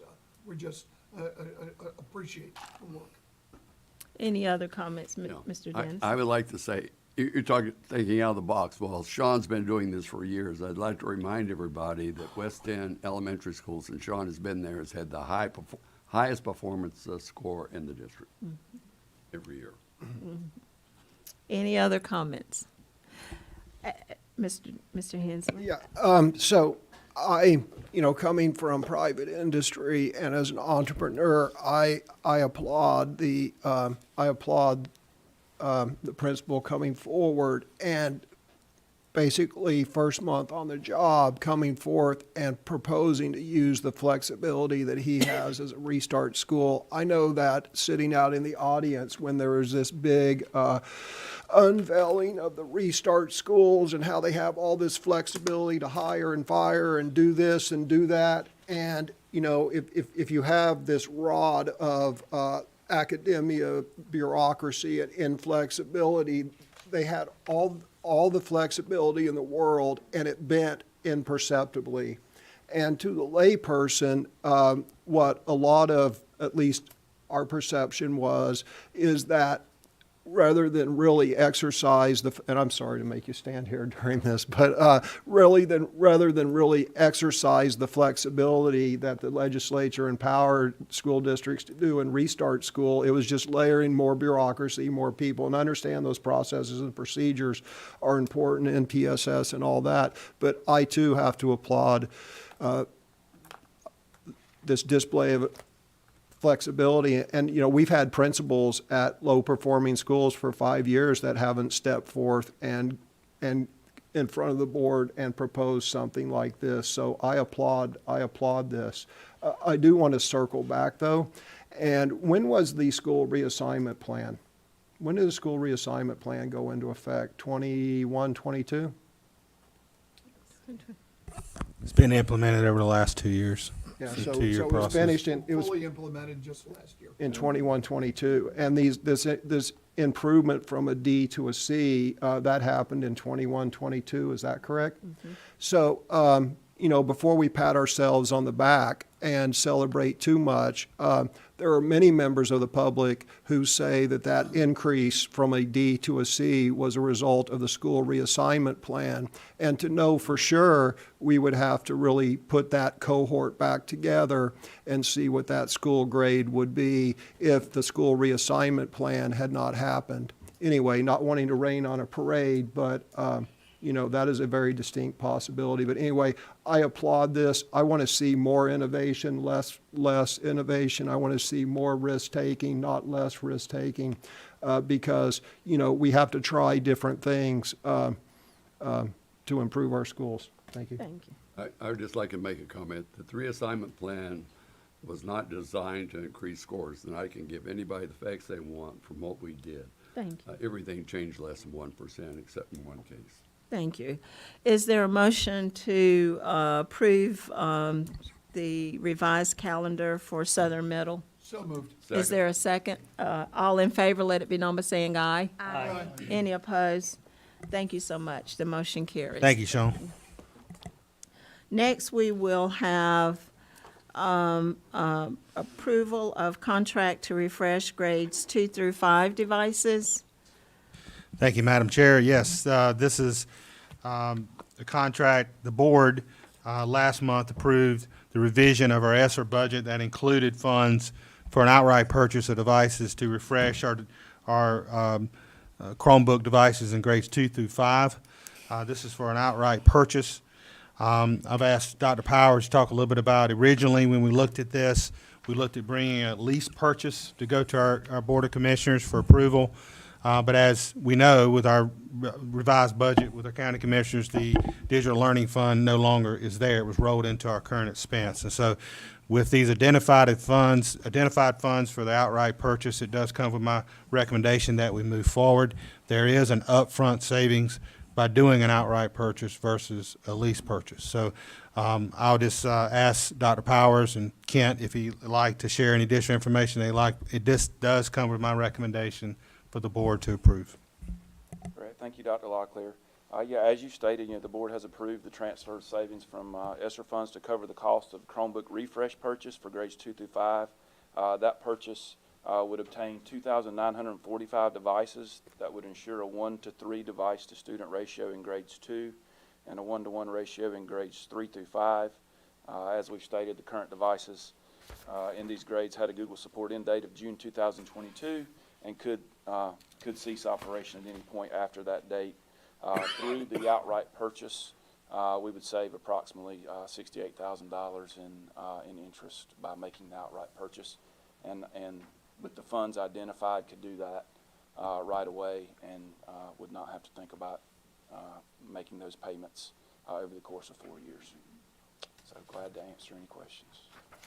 Board members, do you have any comments or questions? Mr. Levy? Yeah, I believe our earlier thing said 40,000. This went up to 68? Yeah, could I clarify? Please. Yes, we actually, the original lease purchase agreement expired actually in May from when it was originally approved. So I went out to our financing companies and requested an updated quote.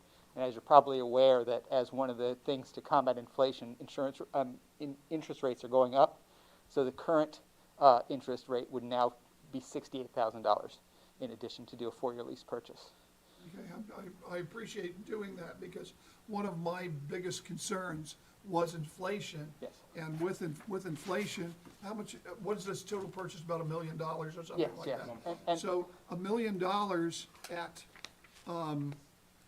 at 8%, which is inflation. Right. In other words, is an $80,000 loss in buying power. Right. Actually, I'm sorry to interrupt. Go ahead. No, we did follow your recommendation and do some investigation of projected inflation rates. Right. And for electronic consumer goods, this year it's the high 7%. But what the predictions for the following years is to be below 3% and going down to 2% after 5 years. So research that we've done shows that because, you know, a lot of the inflation is related to pandemic shortages, and we could provide the link that we found this information under. I won't get into a political discussion, but I'd love to make a side bet of what the Biden inflation rate will be 2 years from now. But at any rate, you're making your best judgment. No political stuff, Bob. I know, no political stuff.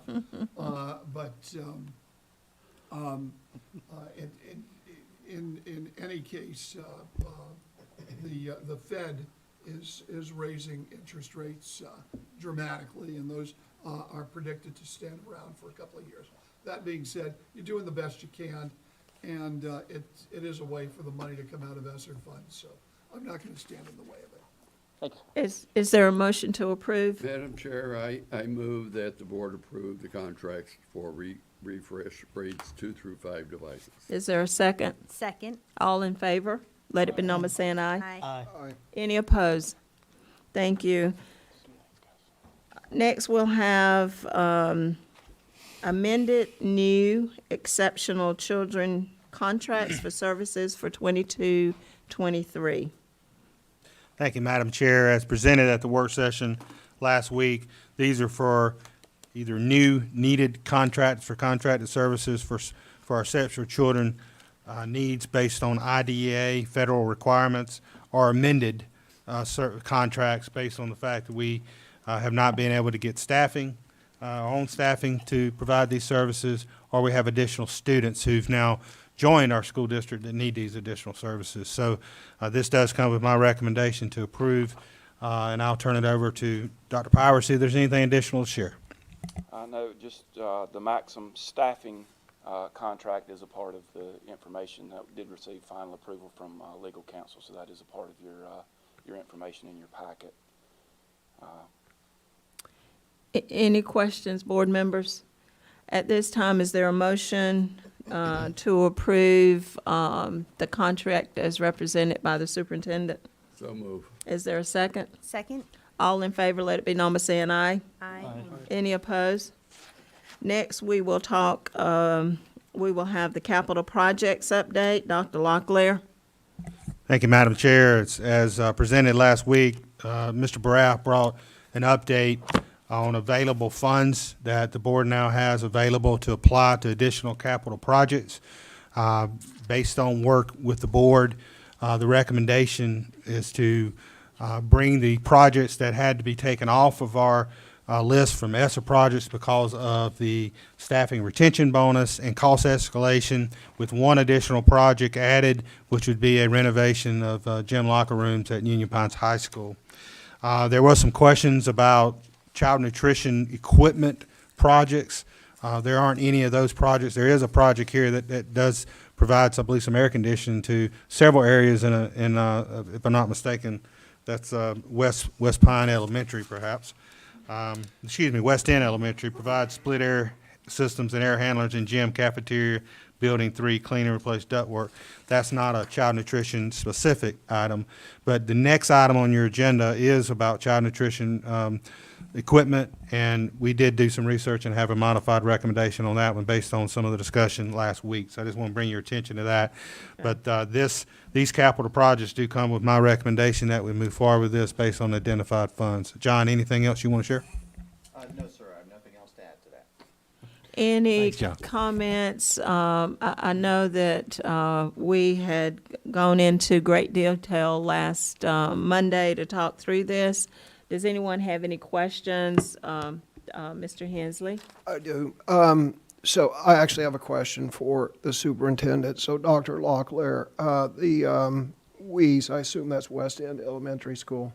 Yes, sir. Right, so you investigated that, and air conditioner systems in the cafeteria, you're saying that we couldn't use school lunch fund balance for that? No, sir. I'm saying this item does not fit that equation of using the child nutrition fund balance because and I can let John respond to that in more detail because based on my discussion with John, this is an item that covers several areas of the school. It's not specific to the cafeteria.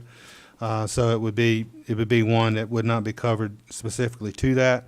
The next item on the agenda is equipment for two of our cafeterias, which is an item that can be covered by the child nutrition fund balance. The child nutrition equipment, that's the next item on the agenda. So that's why we didn't include this as an item possibly from that fund balance.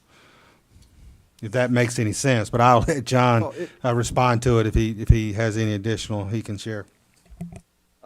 The comprehensive systems, they can break down to independent for that area, but it's greater than that. It's the cafeteria and it's the kitchen, it's the space adjacent.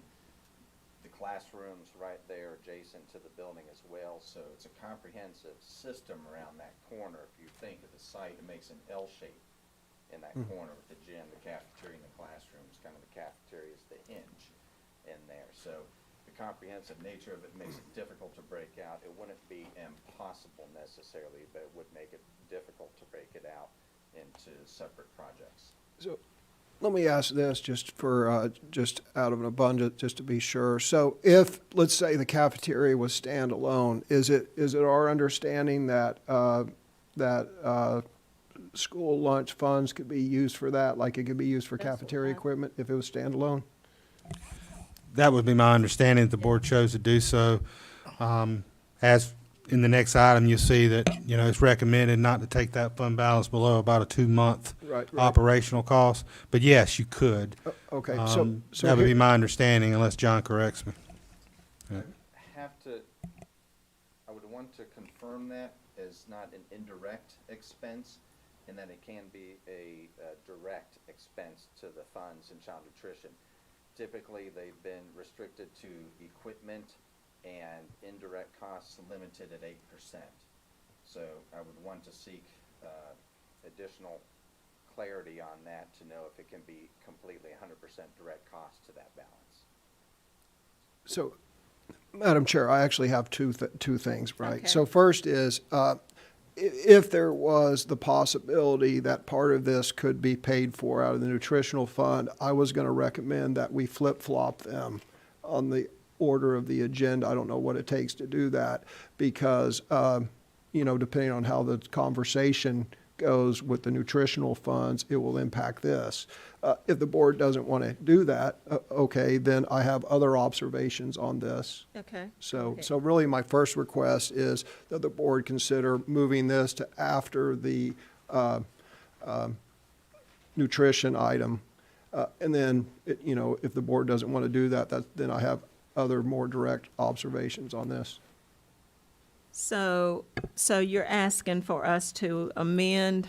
You don't need to amend the agenda. Just- This can be done by consent so the chair can say without objection, we'll do that. And if anybody objects, then Okay. we've got to reconsider. So is everyone okay with changing the item? Okay, so let's move down to the child nutrition equipment quotes, Dr. Locklear. Yes, ma'am. These are for two equipment items at two of our schools.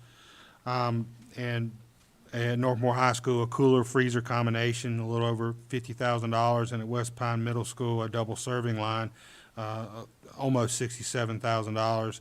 Originally, looking at funding this from ESSER, this was originally approved in the ESSER budget for capital, was an allotment of funding to support equipment needs in across our cafeterias, across our district.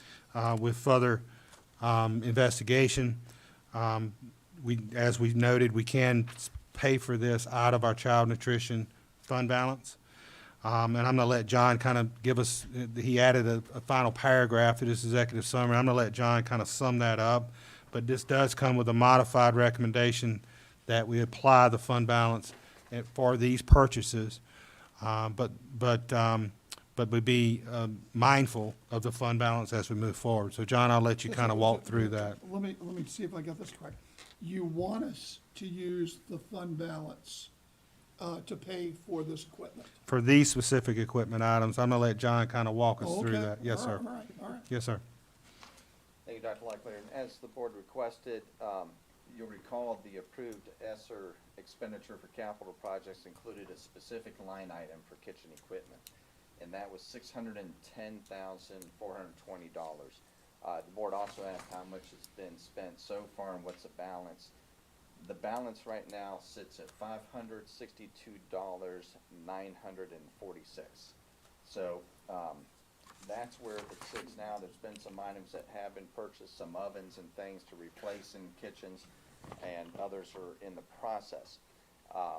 But as Dr. Locklear said, the discussion also discussed the fund balance. So we talked about having about over 2.7 million in its fund balance, 3 months of operating cost. In that, 460,000 has been specifically allocated to increases in supply chain demands and disruptions, and another 600,000 is allocated to offset the projected impact of the meal costs being held at the previous levels without an increase. Now, these would reduce the unallocated projected fund balance to about $1.7 million, which is just over 2 months of operating cost. The replacing the serving line in the cooler freezer and using these funds in there will reduce it under that, but it will stay above the 1.5 operating months that the state has deemed as a level that would, if you go below that, create an operational concern from DPI to the district operating for child nutrition. So that threshold would be around $1.2 million to not go below.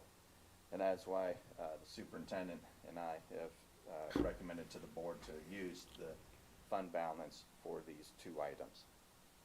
If I could add, I would not recommend that we reassign the whole amount. I would recommend that we leave funding in ESSER to continue with cafeteria equipment purchases as needed in order to continue to monitor where our child nutrition fund balance is. We may get to the end of the year and see that we have more fund balance than we anticipated, and we might be able to apply it to some additional purchases and offset what we had planned to purchase in ESSER. But also note that this would give us a savings in that ESSER line item of about $120,000. I would recommend that we look at how we might potentially reassign that item to either one or 2 things, and I can bring a formal recommendation at a later time, but we would either reassign that to our learning loss category and look at how we might apply that to support our low-performing schools and give them additional resources, or secondly, you leave it in the capital item and look at how to either take care of cost escalation and or assign an additional project at a later time. So that's this. Again, the recommendation is to apply the fund balance for these purchases, but I wouldn't recommend just wholeheartedly doing that moving forward. I would recommend that we continue to monitor where our child nutrition fund balance is and continue to look at how we utilize those ESSER funds. So just to summarize, Mr. Barath, at this point in time, we have a 1.7 million fund balance. And then with our months left to the end of the year, the expectation is that will be reduced down to 1.2 million. No, ma'am. It's right now we're at 2.7, but with the $460,000 to disruption of supply and items for that, and the $600,000 to the offset of the meal charge fee levels for holding the same level, we're anticipating will be at $1.7 million, which is over 2 months of operating. Okay. And so that's why it comes with the recommendation that these two items be paid from that fund balance. And Okay. bring us down closer to that 2-month operating. Okay. Any comments, questions, board members? Mr. Hensley? Thank you. I beat Bob to this. So, real quick question. Just what's the total revenue for the, roughly for the child nutrition each year? 10 million, 5 million? Anybody know? I think it's 15 million. Did we something hear like that. 8 million? 8 million. It's relevant. I mean, just an order of magnitude. It's a relevant question. I don't want to misspeak, so Say I it's, can't. let's call it 15 million. Here's what I don't understand. And let's say our nutrition program is $10 million and the recommended fund balance is 1.2 million for a $10 million program. Well, it's 2 months. So 1.2 million is 2 months. There's 10 months out of the year. So the whole program's only $7 million a year, 8 million tops. And they want us to have a $1.2 million fund balance, but then to operate the other $120 million school, they recommend a $2 million fund balance. That seems high. So what I'm saying is the child nutrition program, which has let's call it an $8 million a year spend, they want us to have a $1.2 million fund balance. But for the remaining $120 million spend, they want us to have less than a 2% fund balance, but they want us to have a 20% fund balance for child nutrition. That doesn't make sense. It doesn't make sense to have a 20% fund balance for child nutrition and a 2% fund balance. And again, I'm just estimating for the rest of the entire operation. That just doesn't make sense. The second thing that I would point out is, and I appreciate this second paragraph that you put in here, Mr. Barath, because really, if you take $460,000 to offset the cost increases by supply chain disruptions, and then couple that with the $600,000 allocated to offset the projected increase in mill costs. Well, supply chain interruptions are increase in mill costs. So really, that's a distinction without a difference. Really what we're doing, and the board voted to do this last meeting, so we could feed Miss Carter's grandchild, is we are running our meal program at $1 million deficit this year because this board lacks the courage to raise the mill rates for the people in this county who are most able to pay for it. Again, if my children were still attending Pinecrest, we would be taking 35 to 40% of the money meant to feed disadvantaged child, and we would be funneling it to my children and other families who could pay for this. We are running this is not how you run a railroad. We are running our meal program at $1 million deficit this year. It's right there. The meal program was never designed, it was supposed to be revenue neutral. We all know that.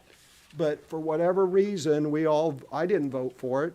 I voted against it because we shouldn't run our meal program. We should not redistribute money targeted for disadvantaged children and use that to subsidize other children's. It's irresponsible. So if we were not running this at a deficit, if we had increased the mill prices, which is what a responsible board would have done, so it runs revenue neutral, then we would be able to take that $1 million. We would be able to fund the air conditioning at West End Elementary, and then we would be able to take those ESSER funds and we would be able to address things such as education or learning loss because we have much more flexibility with those funds. So 2 months ago when we were voting to subsidize Miss Carter's grandchild's dinner, we did not have 2 F-rated schools. And by the way, F-rated school doesn't mean you got a 49 because they redefined F from a 60 to a 40. If the public doesn't know this, in academia parlance, in North Carolina, an F-rated school means you got below a 40%. 40%. We got 2 schools that are in like 33% proficiency. So I would submit that that these situations change. We need to reconsider how we're applying our money, and it is reckless and irresponsible, because all you're going to do is you're going to increase meal cost twice as much next year to offset the $1 million that you gave away this year. That is not the way we should govern. I'm not sure I really have a point to that, other than saying we should really reconsider this whole thing. Any other comments? Mr. Levy? Yeah, let me, first of all, so we can keep on pushing here, let me make a motion that we accept the superintendent's recommendation to pay this money out of our nutrition program. That's step one, I think we've got to do. So let me make that motion, see if there's a second. Let's get a second. I second that. Okay. 'Cause Okay. that's the first step. Okay. All right, so now we've taken care of that step. Okay. Now I want to make one. We have You need a all vote. in favor. Well, now he can discuss the motion. There's a piece of debate that I want. That you want, Just, it'll just be brief. I keep hearing this phrase, as we're going to be spending more money because of disruption to supply chain. And as we were talking, I said I didn't want to make anything political. But really, that phrase is political, and it costs us money. It is inflation. The cause, I understand that the current administration says that it's a disruption to the supply chain.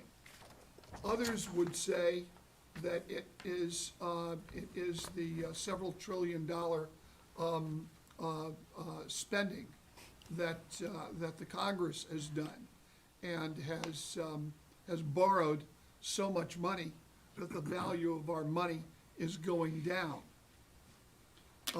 That we are in effect devaluing the currency.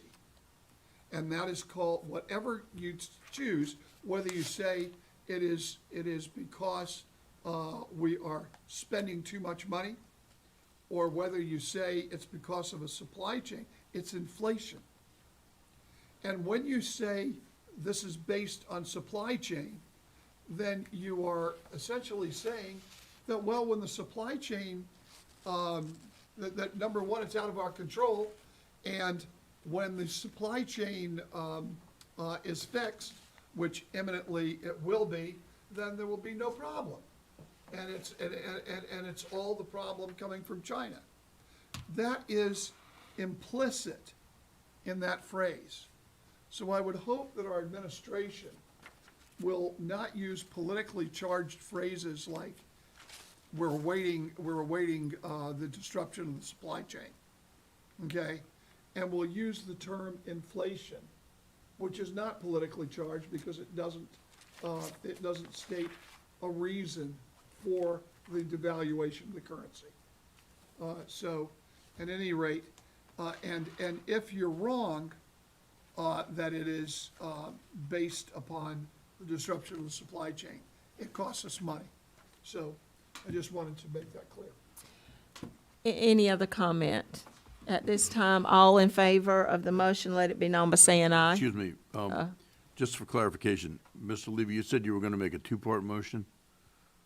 No. Oh. No. He had a comment, he just had comments. I wanted to engage in debate and make a comment, and that's all I wanted to do. May I suggest a clarification on the motion? The motion is to accept the superintendent's recommendation that we pay the money for the cafeteria equipment out of the money from the child nutrition fund. Yes. And you're also recommending approval of the bid quotes from United Restaurant Equipment Company in the amount of $50,750 and $68,500. Yes, Yes. thank you for that correction. Yes, yes, I am. All right, thank you. Okay, all in favor, let it be known by saying aye. Aye. Any opposed?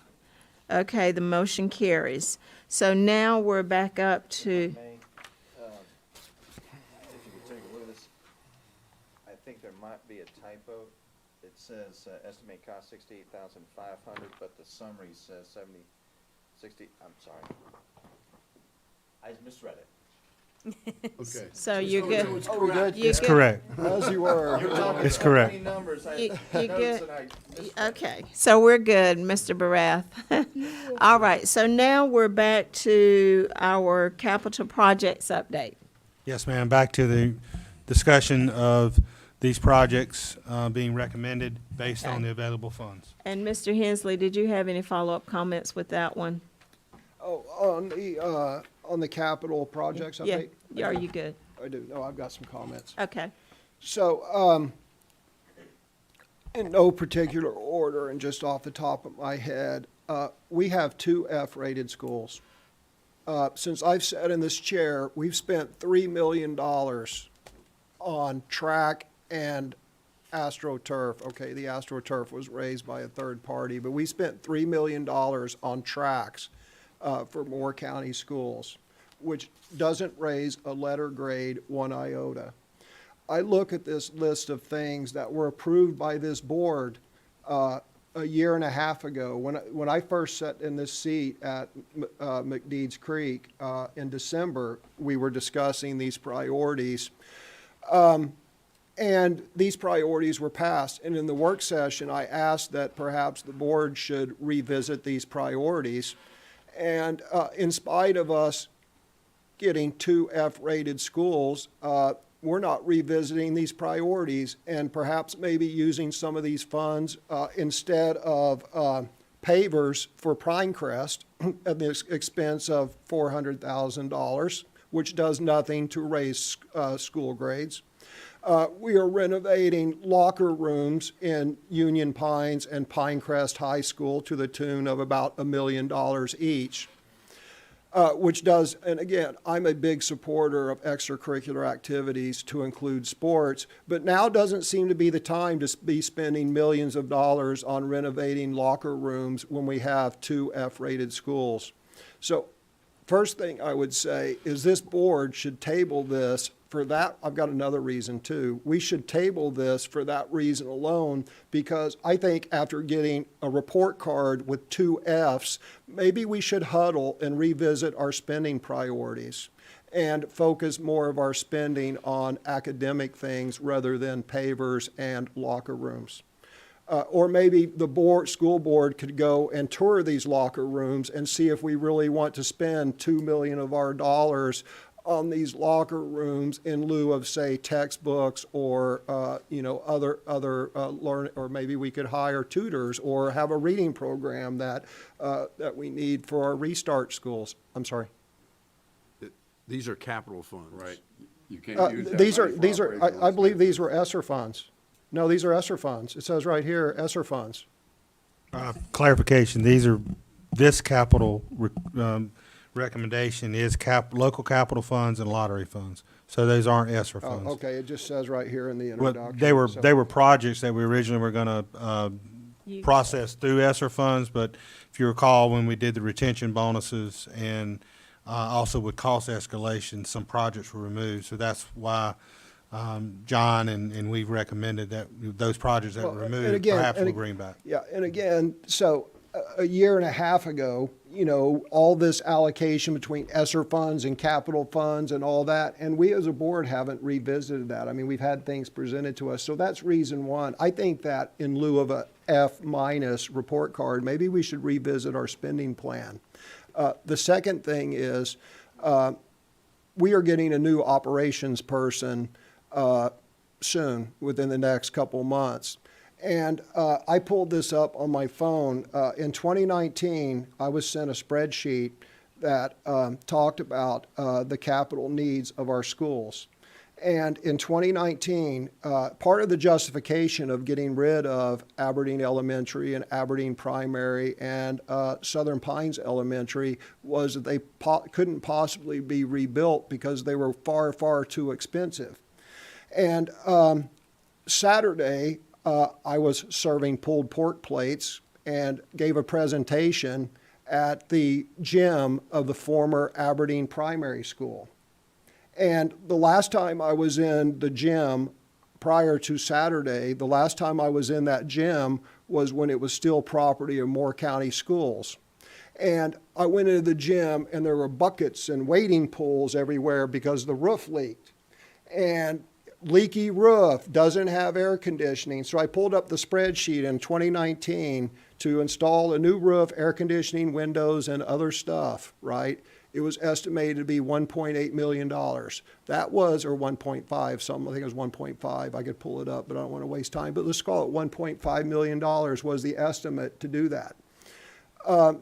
And now we've got 6 gyms in that condition that now we're saying because of inflation is $2.5 million to do that. So my point is the Aberdeen Primary School that we possibly couldn't renovate because it was far too expensive because that gym would cost $1.5 million to renovate in 2019, which is now $2.5 million as evidenced by the other gym. I gave a speech in that gym, and I'm proud to report that there wasn't it was a rainy day, there wasn't a single leak in the ceiling, and the gym was fully air conditioned. There was 350 people in that gym. I know because I served 185 pork plates, and not everybody there got a pork plate. The entrepreneur and local businessman who bought that gym spent less than $100,000. I'm sorry, I think it was under $100,000. It certainly wasn't over $150,000.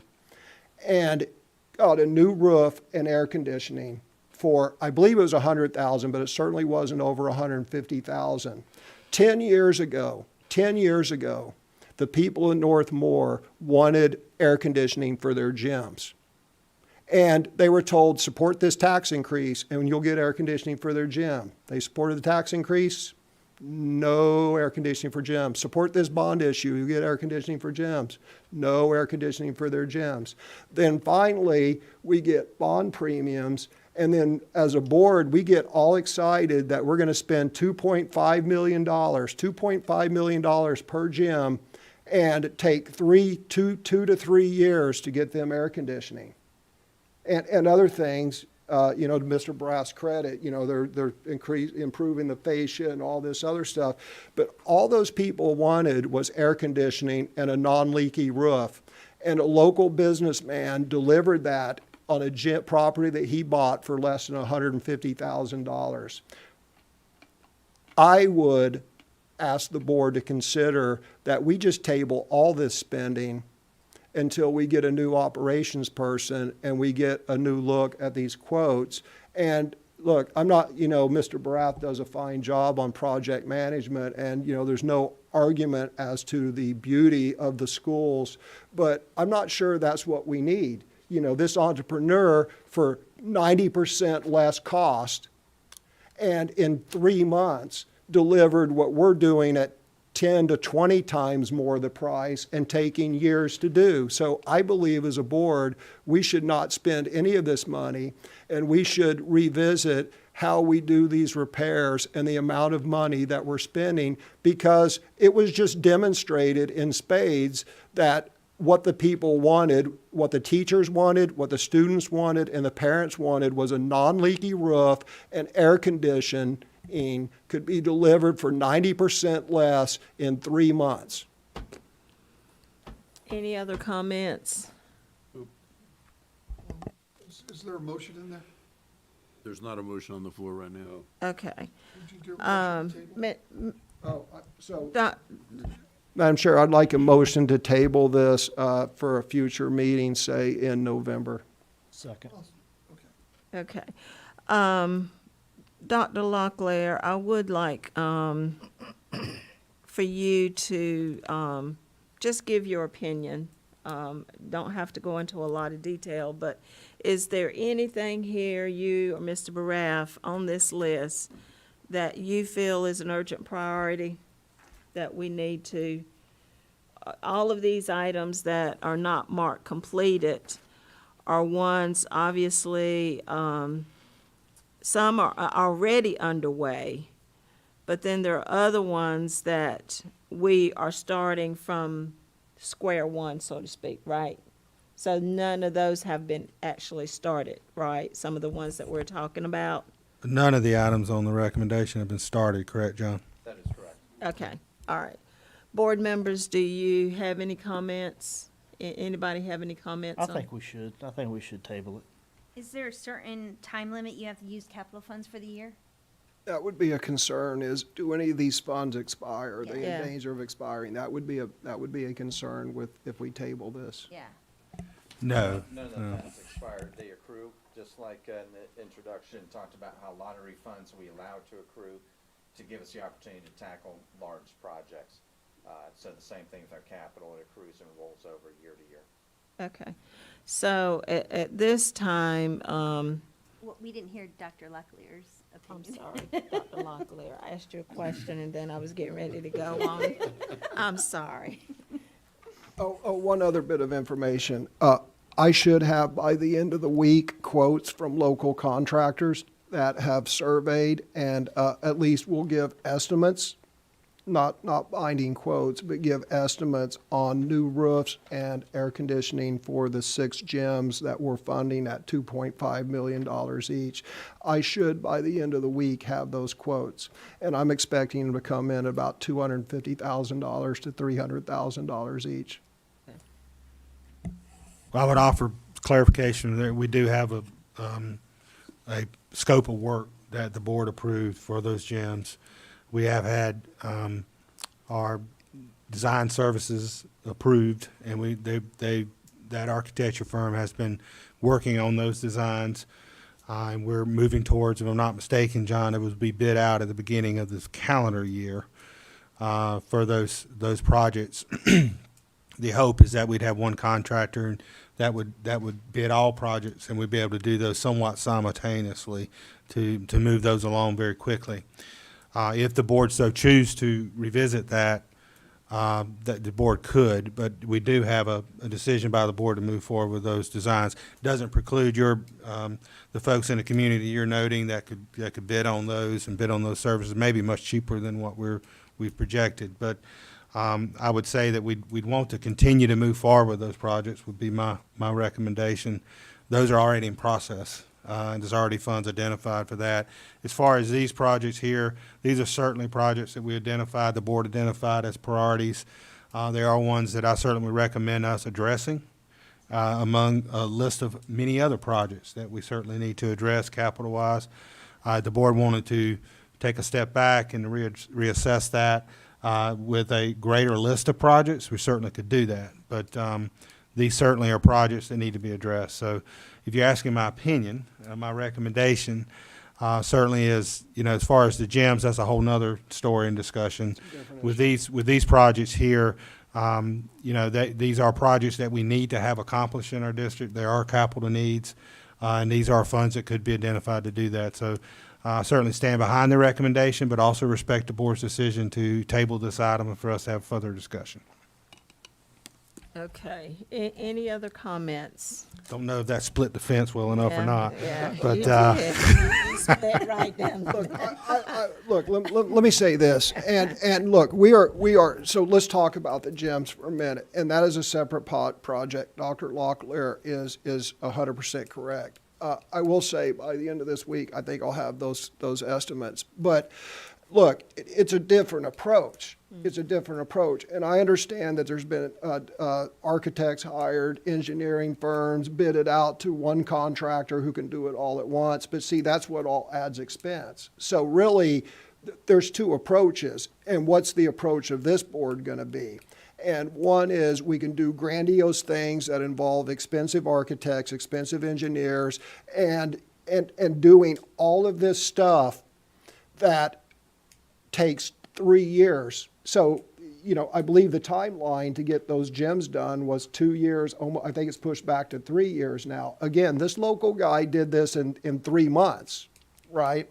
So I think what I'm asking the board to do is, look, if you want to take a $250,000 to $300,000 project and turn it into a $2.5 million thing that takes literally 2 years longer, 10 times more, because you've added all this stuff that's not necessary. The people just want air conditioning, nice windows, nice fascia, and a non-leaking roof. The problem is when you get these design firms in and all these people from out of the county who do cost plus contracts. Oh, I add 20% to everything I do. Oh, we need this, this, and this.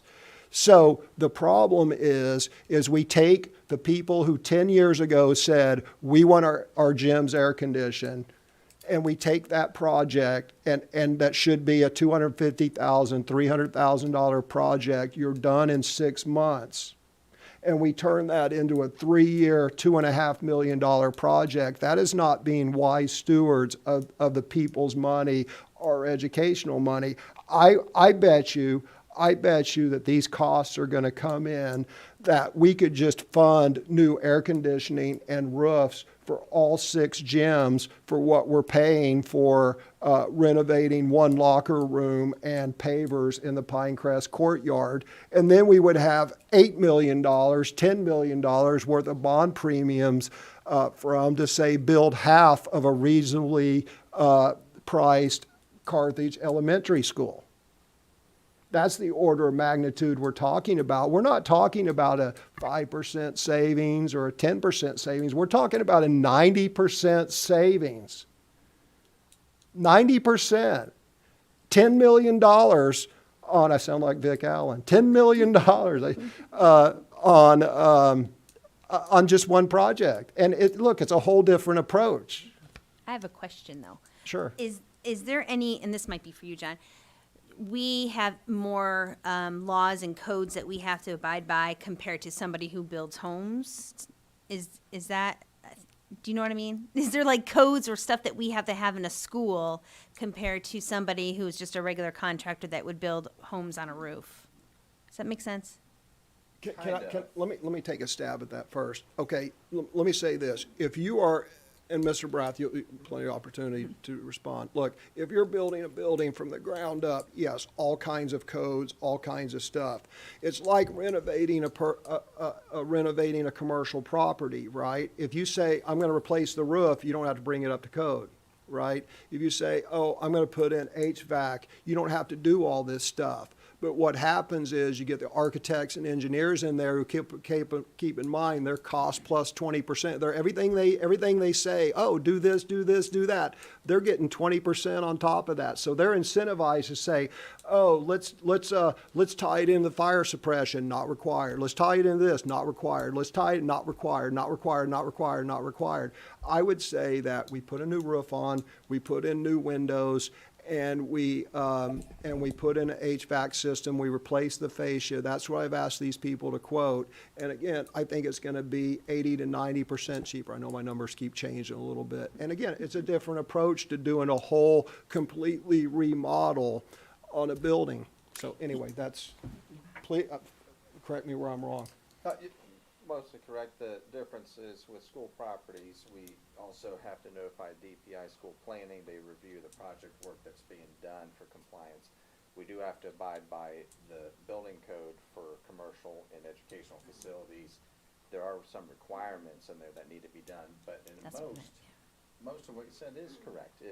If we need to replace the air unit on the roof here, we don't have to go and get drawings or do something. We can get a vendor to come in, lift the unit off and put a new one right on, hook it up, because it's an in-kind, same situation. So when you do that type of thing, you can go by without having to submit to the authorities having jurisdiction. It's when you do the changes and modifications, such as at the gymnasium, putting an air system in there, we're required to meet the current standards for air intake as far as outside air relative to the number of people in this space. So the air system has to go through that process for review. Okay, so we have Answered it well, thank you. Let me, Thank you. yeah, I have no problem with seeing what the quotes are, and then we can have our people look at it to see if it meets the requirements, not quotes, but, estimates. See if it meets what we have to do. Okay, But also, I just want to point out too, that what was done at Aberdeen Primary School The guy that did it was his company that did it, so there was no profit involved. So, Mr. Hensley, would you repeat your motion, please? I make a Was motion, it- I was make a it to motion that table we, to that a we, specific month, wasn't it, no? Table specific items. well, when do we want to, when do We we want to want to, table it to? let's. Next let- month? Yeah, let's make a motion to table. Capital Which ones projects now? until next month. Okay, we'll do it. Yeah, Two You want different to say items. next month, is it going to be sufficient? or it's do you want strictly- November? Yeah. Capital projects in general. Oh, we got the other one. yeah, we did the other one. Let's table it till November. Okay. Okay, So- I make a motion that we table the capital projects until the November business, or the November meeting. Okay, and we had a second for that. All in favor, let it be known by saying aye. Aye. Any, that doesn't approve?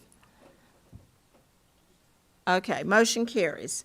Next, we're going to our item for New Century Middle School paving project, change order. I need to put my glasses back on. Paving project change order. Dr. Locklear. Thank you, ma'am. By the way, is it a little bit cold in here for It's gonna everybody? I snow. just thought I would bring that up. I got a hot bod, so Yes, this is this was not in our work, we did not discuss this item in our work session. But this is an item that I need to bring to the board per board policy. We had a paving project that was originally projected to, and it was budgeted for approximately $40,000. And when the work got underway at New Century Middle School, some additional needs were identified, change orders, if you will, that took the project over the $50,000 threshold of my ability to approve. And so per board policy, I'm bringing that to you. The work has been completed, but I'm bringing that to you for your formal approval of the paving project. John, anything I'm leaving out there? No, sir. Is Questions you may have? Is there a motion to approve Dr. Locklear's recommendation? So moved. Second. Any questions, concerns? All in favor, let it be known by saying aye. Aye. She abstained. Any, Carry 6-0. the motion carries. At this time, do you guys want to take a 5-minute break, or are you good to keep moving? Oh, we're gonna have a break when we go into closed session. Okay, so our next item is the 22-23 budget update and recommendation. Thank you, Madam Chair. Board members, myself and Mr. Cox presented an update to the 22-23 budget and the implementation of that budget at last week's work session. After that discussion, which included an update on a revised plan to decompress the classified salary scale, board members requested that this item be put back on the agenda this evening for an action item to consider a recommendation from me on the FY 22-23 budget. The recommendation I am bringing to you this evening is that the Board of Education assign $1,485,500 in fund balance to meet, first, the current digital lease obligations. Secondly, and that's almost a $330,000 obligation. Secondly, to decompress the classified salary scale to be implemented and to begin on October 1st, 2022. That's a $750,000 obligation. Next, to allot 2 additional teacher positions to Aberdeen Elementary School and Robbins Elementary School each for 1 year, and to fund an additional counselor position at Cranes Creek Middle School. This will leave approximately $600,000 to $1 million in unassigned fund balance above the $2 million floor for cash flow purposes that we maintain as a school district. So again, it would leave approximately $600,000 to $1 million of unassigned fund balance, and we'll know exactly where that sits after our audit process is complete.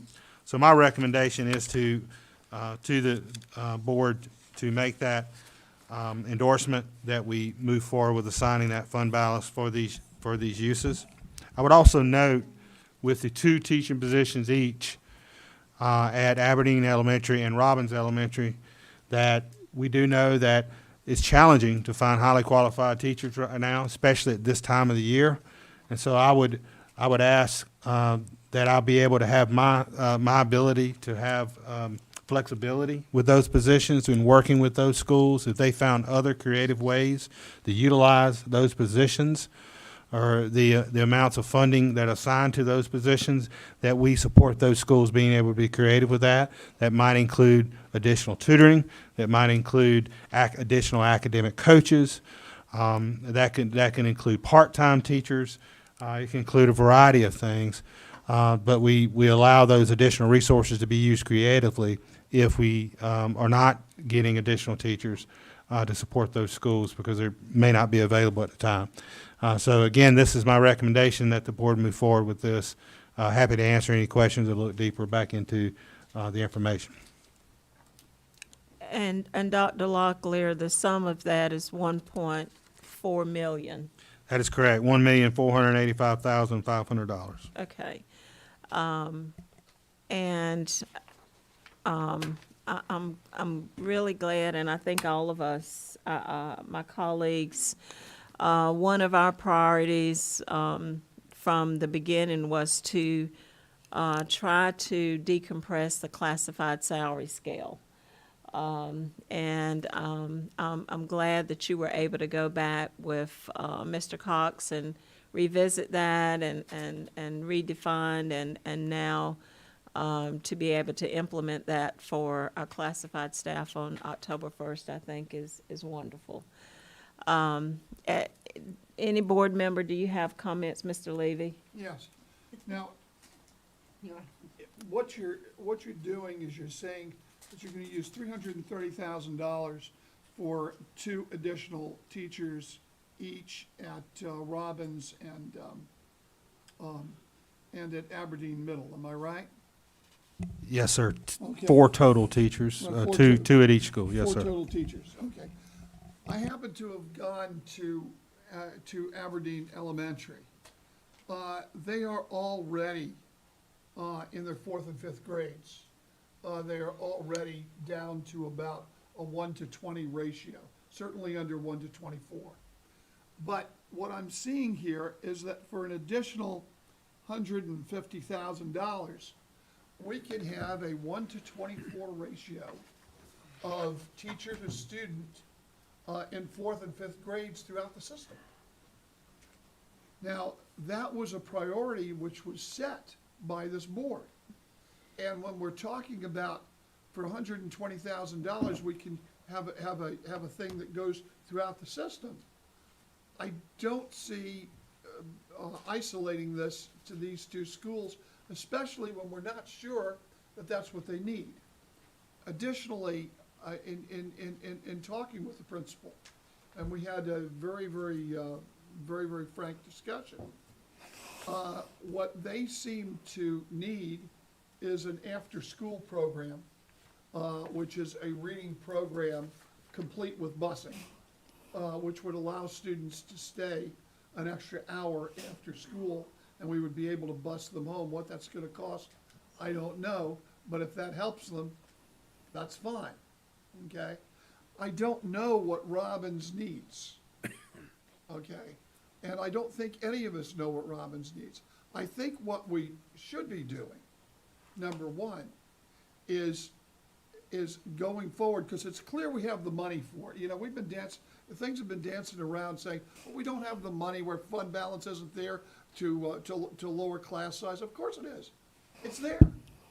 You have $1 million in fund balance and after this allocation of $380,000. And so taking an extra $150,000 out of it, we've got system-wide, okay? Secondly, for these 2 schools, I would suggest getting a consultant for these F-rated schools, a person who has actually turned around schools, all right, and who has had an F-rated school turn into a D or a C, preferably a C or a B rated school, and bring them down as a consultant and say, what do we need? Because one of the things that we keep promising everyone is that we do things which are data-driven. But this is like guessing in the dark. So here's what I want to do. I want to move that we accept the superintendent's amendment to the budget with the following exception, that we allot the full $584,000 for system-wide lowering of class size to not greater than 1 to, I believe it's 24. I think that was the target.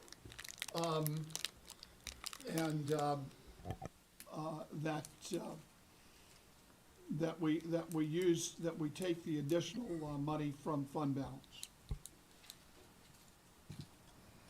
Is there a second for that motion? I'll second. Mr. Levy, would you mind clarifying that or repeating that again, please? Sure. It is that we lower class size in grades 4 and 5 system-wide, and that we allocate $584,000 from fund balance to do so. That lower class size would be not greater than 1 to 24 in grades 4 through 5. Did I cover that sufficiently? What was the dollar amount? What was the dollar amount? $584,000. Just for clarity for Mr. Swartz, that your recommendation is going back to the board's original board priority amount. That's And correct. reduce class size grades 4 and 5 to 1 to 24 ratio. My recommendation was to specifically target those two schools with additional resources. So just wanted to clarify the difference between the two. Yep. And when you say additional, sorry.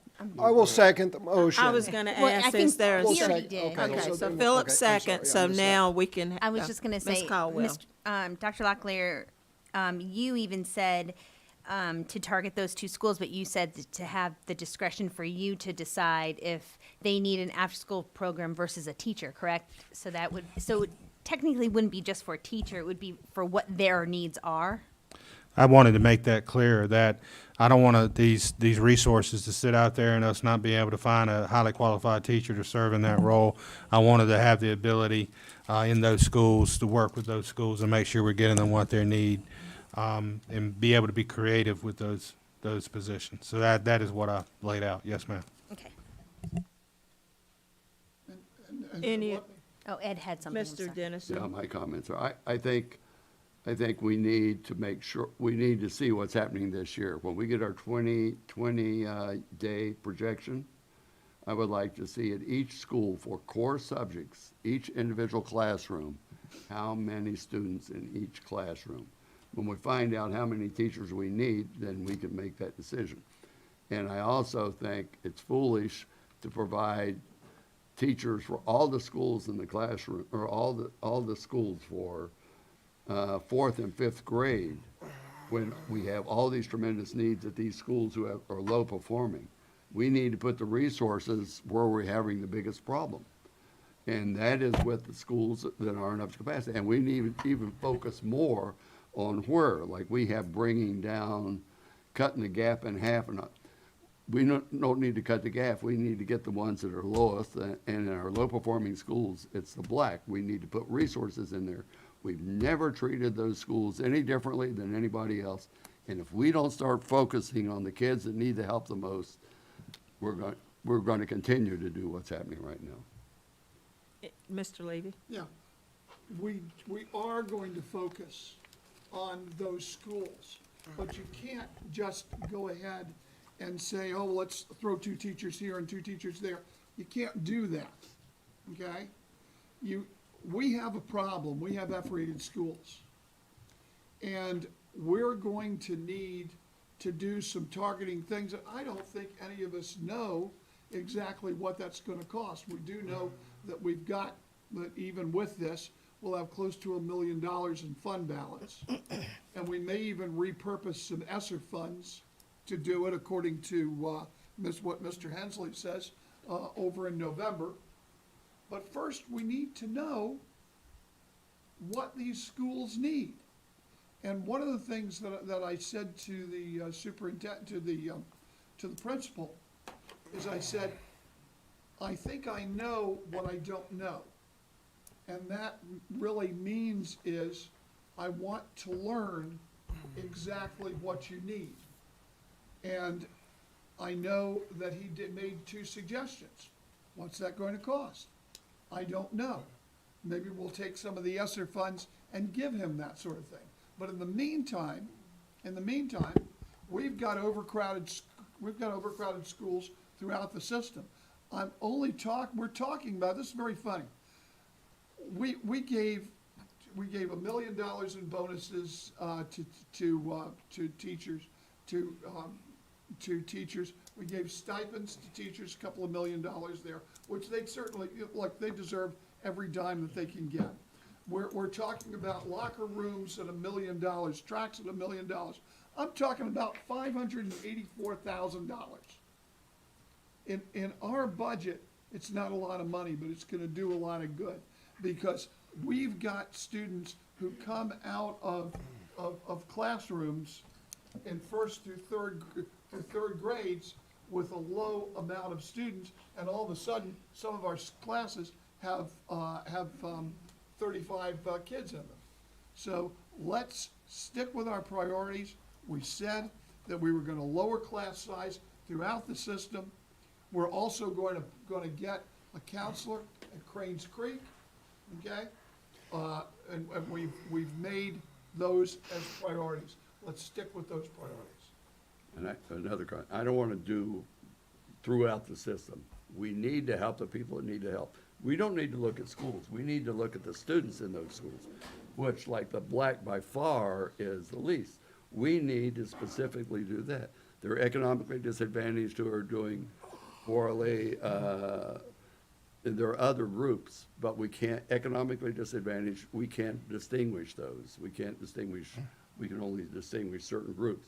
But if we don't start putting the focus on specific students who are having the problem, we're never going to raise our performance score where we want it to be. It's absolutely impossible.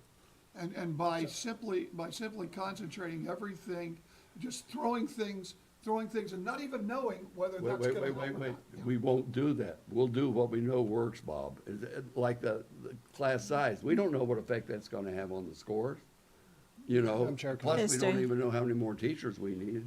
So, Mr. Hensley, did you have a comment? I do. The issue that we're having here is my colleague, Mr. Dennison, is calling for more resources for Aberdeen Elementary, but no one's asked the question, how much are we spending per student at Aberdeen Elementary right now? So let me back up a bit. Napoleon Bonaparte is attributed to saying, there are no bad regiments, there's only bad colonels. Maybe this isn't a spending problem. I look at the update that Mr. Locklear sent out earlier today or over the weekend, and it shows the teacher to student ratio of all of our elementary schools. Aberdeen Elementary is 6th out of 13 for teacher ratio. They already have one of the lowest teacher to student ratios in the district. So it seems kind of arbitrary to just say, let's throw more teachers at that. The average class in Aberdeen Elementary has 18.8 students per teacher, making it one of the lowest already. That plus, so Aberdeen Elementary already has one of the lowest teacher to student ratios, which shows we've already put resources into that school.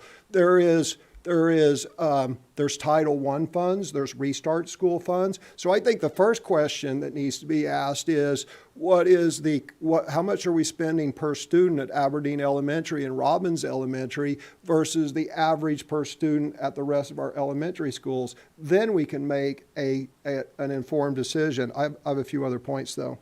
So the other issues with this is, so anyway, let me say this. So if we don't know the cost per student at Aberdeen Elementary, and we already know that Aberdeen Elementary already has one of the lowest student to teacher ratios, I'm not sure that throwing more money at the problem is going to fix the problem, because I'm not convinced this is a money problem. So I think we're getting the cart before the horse asking for more money for any specific school. I do support Mr. Levy's. You know, I have said many times publicly, and this is absolutely true, that this school board and the previous school board would spend money on anything in the world except additional teachers. You can go back to previous budget requests for the county commissioners. I'm talking prior to this one, and it was never money for more teachers, never money for more teachers. So I'm glad to see that finally Dr. Locklear is saying, hey, maybe we should hire more teachers.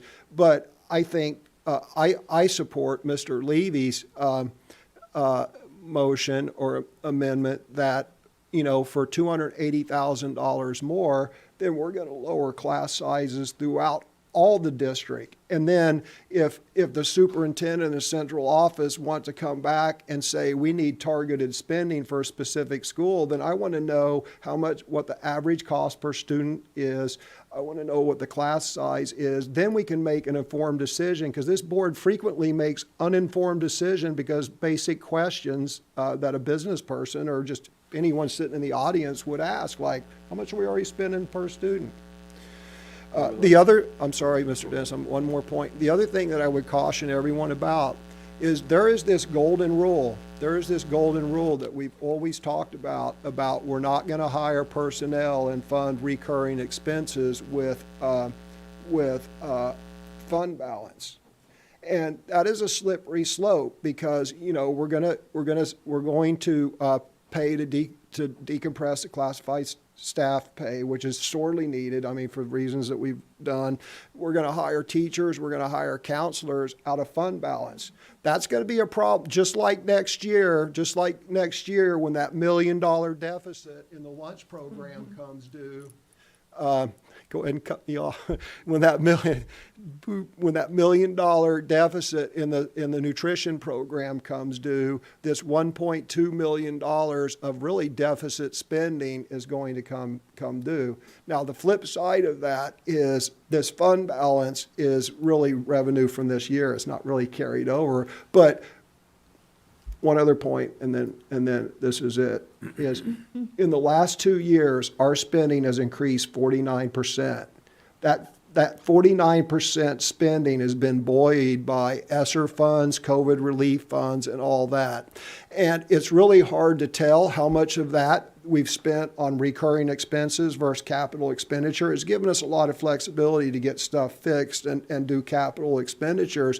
But I'm here to tell you, colleagues, that bill is going to come due when these ESSER funds run out. So I am in support of this motion to lower class sizes in 4 through 5 throughout the entire school district. I am in future support if the superintendent wants to come up with a specific program targeted towards any school. I don't care if it's a low performing or not. That's great, but we need to know the facts so we can make an informed decision. And I am very concerned about spending fund balance, but you know what? We'll work it out. One of the concerns that I have is, Dr. Locklear, I don't know if you know, but currently, how many open teacher positions do we have? I believe the last time that I heard it was like 37. We have over 50 certified vacancies now. Right now. Classroom teachers, I don't want to misspeak, it's somewhere in the range of 22 to 25 classroom teachers without the list in front of me. The others are certified vacancies like exceptional children's teachers, things of that nature. So we could realistically approve the motion to reduce class sizes this evening. However, there's no guarantee that that's going to be implemented this year, because we obviously depend on getting teachers into the system. That's correct. And that's a reality, which is part of my original recommendation. My recommendation was with the 2 additional teachers at each of our F-rated schools was to give them flexibility with those resources, whether it might be a part-time teacher, additional academic coaches, tutoring, et cetera, with those positions if they weren't able to find highly qualified teachers to get into their schools very quickly. So, having said that, Mr. Levy. What are board members' thoughts of possibly tweaking the motion to where we reduce class sizes, but allow Dr. Locklear the flexibility with Aberdeen, since those classes are already lowered, to do what he needs to do with the remediation and for that particular school? You've already spoken to the principal. Here's what I'd like to happen. Let's assume that we can't find the teachers. Okay, the money is therefore The money is unspent. there. Okay, I would like Dr. Locklear to come back and say, I couldn't spend the money this year because I couldn't get the teachers, but I want to use the money this year for this purpose. Okay. Okay, let him come back to the board, and certainly if there is some data which says that, that will improve the academic performance of Aberdeen, and we couldn't find it, I'm with you on that.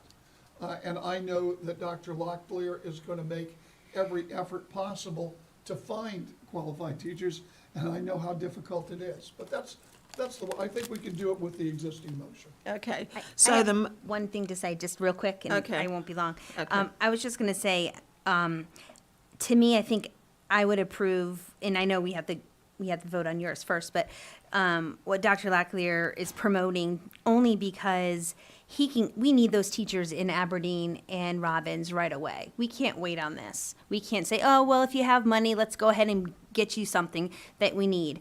I think they need it right now. So Let me partially wait, one answer- second, Okay, one yes, second. ma'am. And then for instance, all the other teachers, yes, we do need to lower class sizes considerably. But we can't find those teachers, so we will be sitting on that money. So no matter what we vote on, if we don't vote on to have the elementary schools, Robbins and Aberdeen, to get what they need, they're just gonna be holding off. So we won't, technically, we're gonna hold on to this money until we figure something out. Which, to me, I think we need to go ahead with it, get Aberdeen and Robbins what they need, and then come back and say, okay, this is what we have left. We saved this from the nutrition, we saved this from this. We can do additional 4th and 5th grades at Vast Lakeview, because I know they're really high, you know? Let me answer that question. According to the principal at Aberdeen Elementary, he got the money for additional teachers. He's already at about 1 to 20 in his 4th and 5th classes. He got it from his Title I funds. Now, I assume, Dr. Locklear, and please correct me if I'm wrong, that Title I funds go specifically to him, and he gets to allot a certain amount of money, the way he deems fit, or something. That's what he said he did with what he called Title I money, okay? So, while this is an interesting plan, first of all, I don't believe in just saying, here, Dr. Locklear, here's $330,000 and do what you want with it in the schools or whatever. I think I want to see the plan. And I also believe that, for instance, we may be able to get, it's not that we won't get any teachers. We will probably get some teachers in some schools, and maybe we won't get teachers in other schools, all right? But I want system-wide for us to try to get, to lower that class size. And as to the schools we're unsuccessful in lowering the class sizes on, come back to us with reallocating the money with a specific plan. But that's the way I would do it. So let us be clear on the motion. It is my understanding that Mr. Levy has made a motion for the items that we see on the screen, which is to use the fund balance to meet digital lease, decompress classified salary, 2 additional teacher positions, and the 2 at Robbins, plus reduction. No. No. Okay, No. so tell us. It is on that line item, let me look at this closely so I can. So, Mr. Schwartz, would you read back the motion, please? The motion was to allot $584,000 to lower class sizes in grades 4 to 5, to 1 to 24 system-wide. So that's the motion we have in front of us? Yes. Okay. It was also, Okay. to correct Mr. Schwartz, to adopt the rest of it in its entirety. So that's and so instead of the $330,000 Yeah. going directly to those two schools, we're gonna take $584,000. In We're gonna do it in total, totality. system-wide. Okay. Okay, Mr. Dennison. Have a comment. I still think we're looking at money. We need to look at what we need in these schools to raise their performance. And I'm not saying we need more money. We may have to reallocate a lot of money we have, but we have to focus on where the big problem is.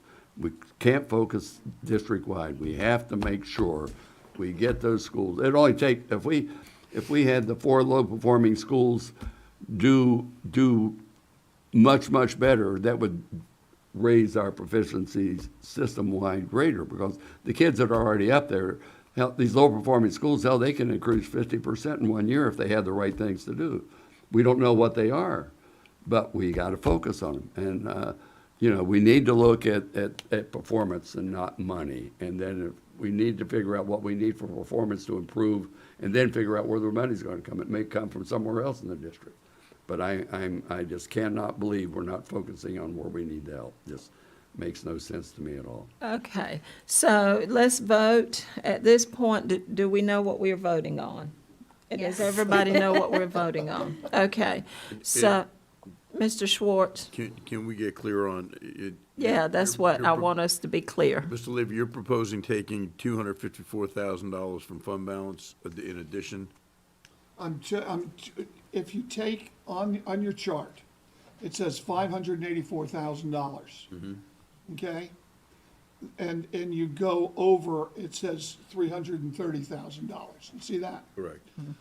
I'm placing $584,000 where the $330,000 is. Right. And that is for lowering class size to not greater than 1 to 24 system-wide, for fourth and fifth grades. In addition, so just that in itself, and then we'll go back and vote on, We can do it that way, probably, Okay. that's probably the Okay. easiest, Madam So Chair. okay. are you talking about an additional $254,000 from fund balance, though? Is that what you're proposing? Yes, Yes. that is, he's proposing, if I could, Mr. Levy. Yes, sir. Versus replacing the $330,000 I was recommending for 4 teacher positions to $584,000. So instead of assigning fund balance of $1,485,500, it would be assigning $1,739,500. If I did my quick calculations here with my calculator correct, it would be adding that additional, as you said, Mr. Schwartz, it would be adding that additional $254,000. And that would be for lowering class size system-wide to not greater than 1 to 24 in grades 4 through 5. Okay. And approving the rest of the superintendent's recommendation? And approving the rest of the superintendent's recommendation, yes. All in favor, let it be known by saying aye. Aye. Any opposed? Aye. Okay, the vote carries 1, 2, 3, 4, right? I didn't Five. vote. I haven't voted yet. What's the vote? The vote, So it's on my motion. Right, I know what the vote's on, but is it 3-3? Is it, what's the vote? Who voted so are what? you abstaining or? No, I just haven't voted yet. Oh, I would well, just all like to in know. favor, let it be known by saying aye. Aye. Aye. And She then, didn't say aye. Yes, he did. No, she raised her hand. Yes, he did. I said aye. aye. And then opposed too, so. Aye. Okay, so the vote carries. Okay. All right. So now we want to go through and get our superintendent's report.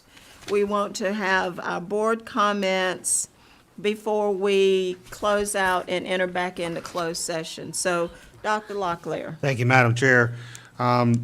As we've discussed here today at our meeting, we discussed at our work session, we had our state accountability results that released on September 1.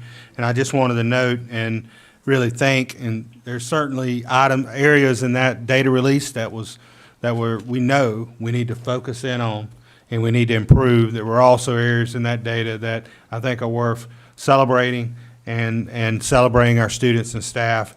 Some of those highlights were that we outperformed the state of North Carolina in 29 of the 30 reported categories. We increased our grade level proficiency totally by 4.7 points.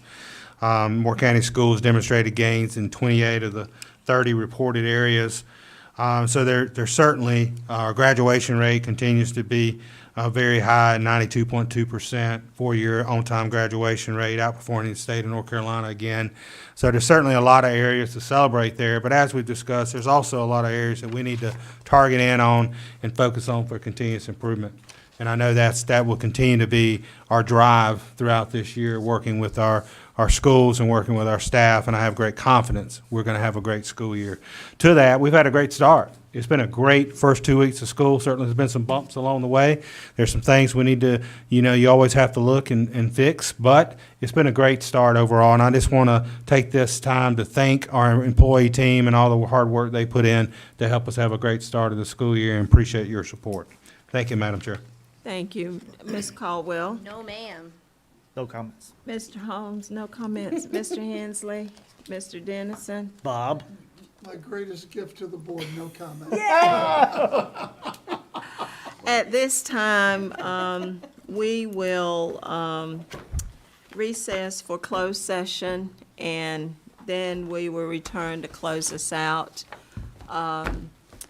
So I don't know that we need any additional live streaming. Since we won't come back out, we're just gonna come back out and adjourn the meeting. No actions anticipated from closed No, session. we have to leave the doors open. Pardon me? No action is anticipated from closed session. No, Right. no, So we'll leave doors open, but we can just come in and adjourn and go home. Okay, thank you.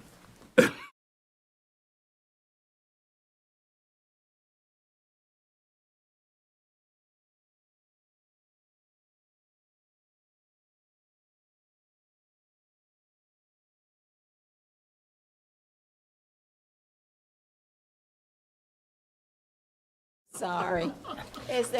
Can someone read the motion to go back into closed session for us, Oh, you gotta read please? that big thing again? Yes. David, you go ahead, because I don't have my glasses. Oh, there are my glasses. Literally, give it The back board to will me. enter into closed session for the following purposes: to consider confidential personal matters as provided in NC Gen State 143-318.11 A1 and A6 and 115C through 319, and to consider confidential student matters as provided in the NC General Stat 143-318.11 A1 and 115C through 402 and 28 U.S. Code 1232G. And to consult with the Board of Education's attorney to preserve the attorney-client privilege and discuss the following matters, litigation matters: J. Smith Civil LLC, FKA Bridgepoint, Civil versus Monteith Construction Corp., LKC Engineering PLC, and Moore County, North Carolina Board of Education. 22 CVS 00693, Department of Transportation versus Moore County Board of Education. 22 CVS 907, Department of Transportation versus Moore County Board of Education. 22 CVS 962, J.M. Thomas Company versus Moore County Board of Education. 21 CVS 706 and 707, and I.M. by parent or guardian MS versus Moore County Board of Education. 22-EDC-03271 as provided in the NC General Stat 143-318.11A3. Is there a second? Is all in favor? Aye. That was really long. Is that?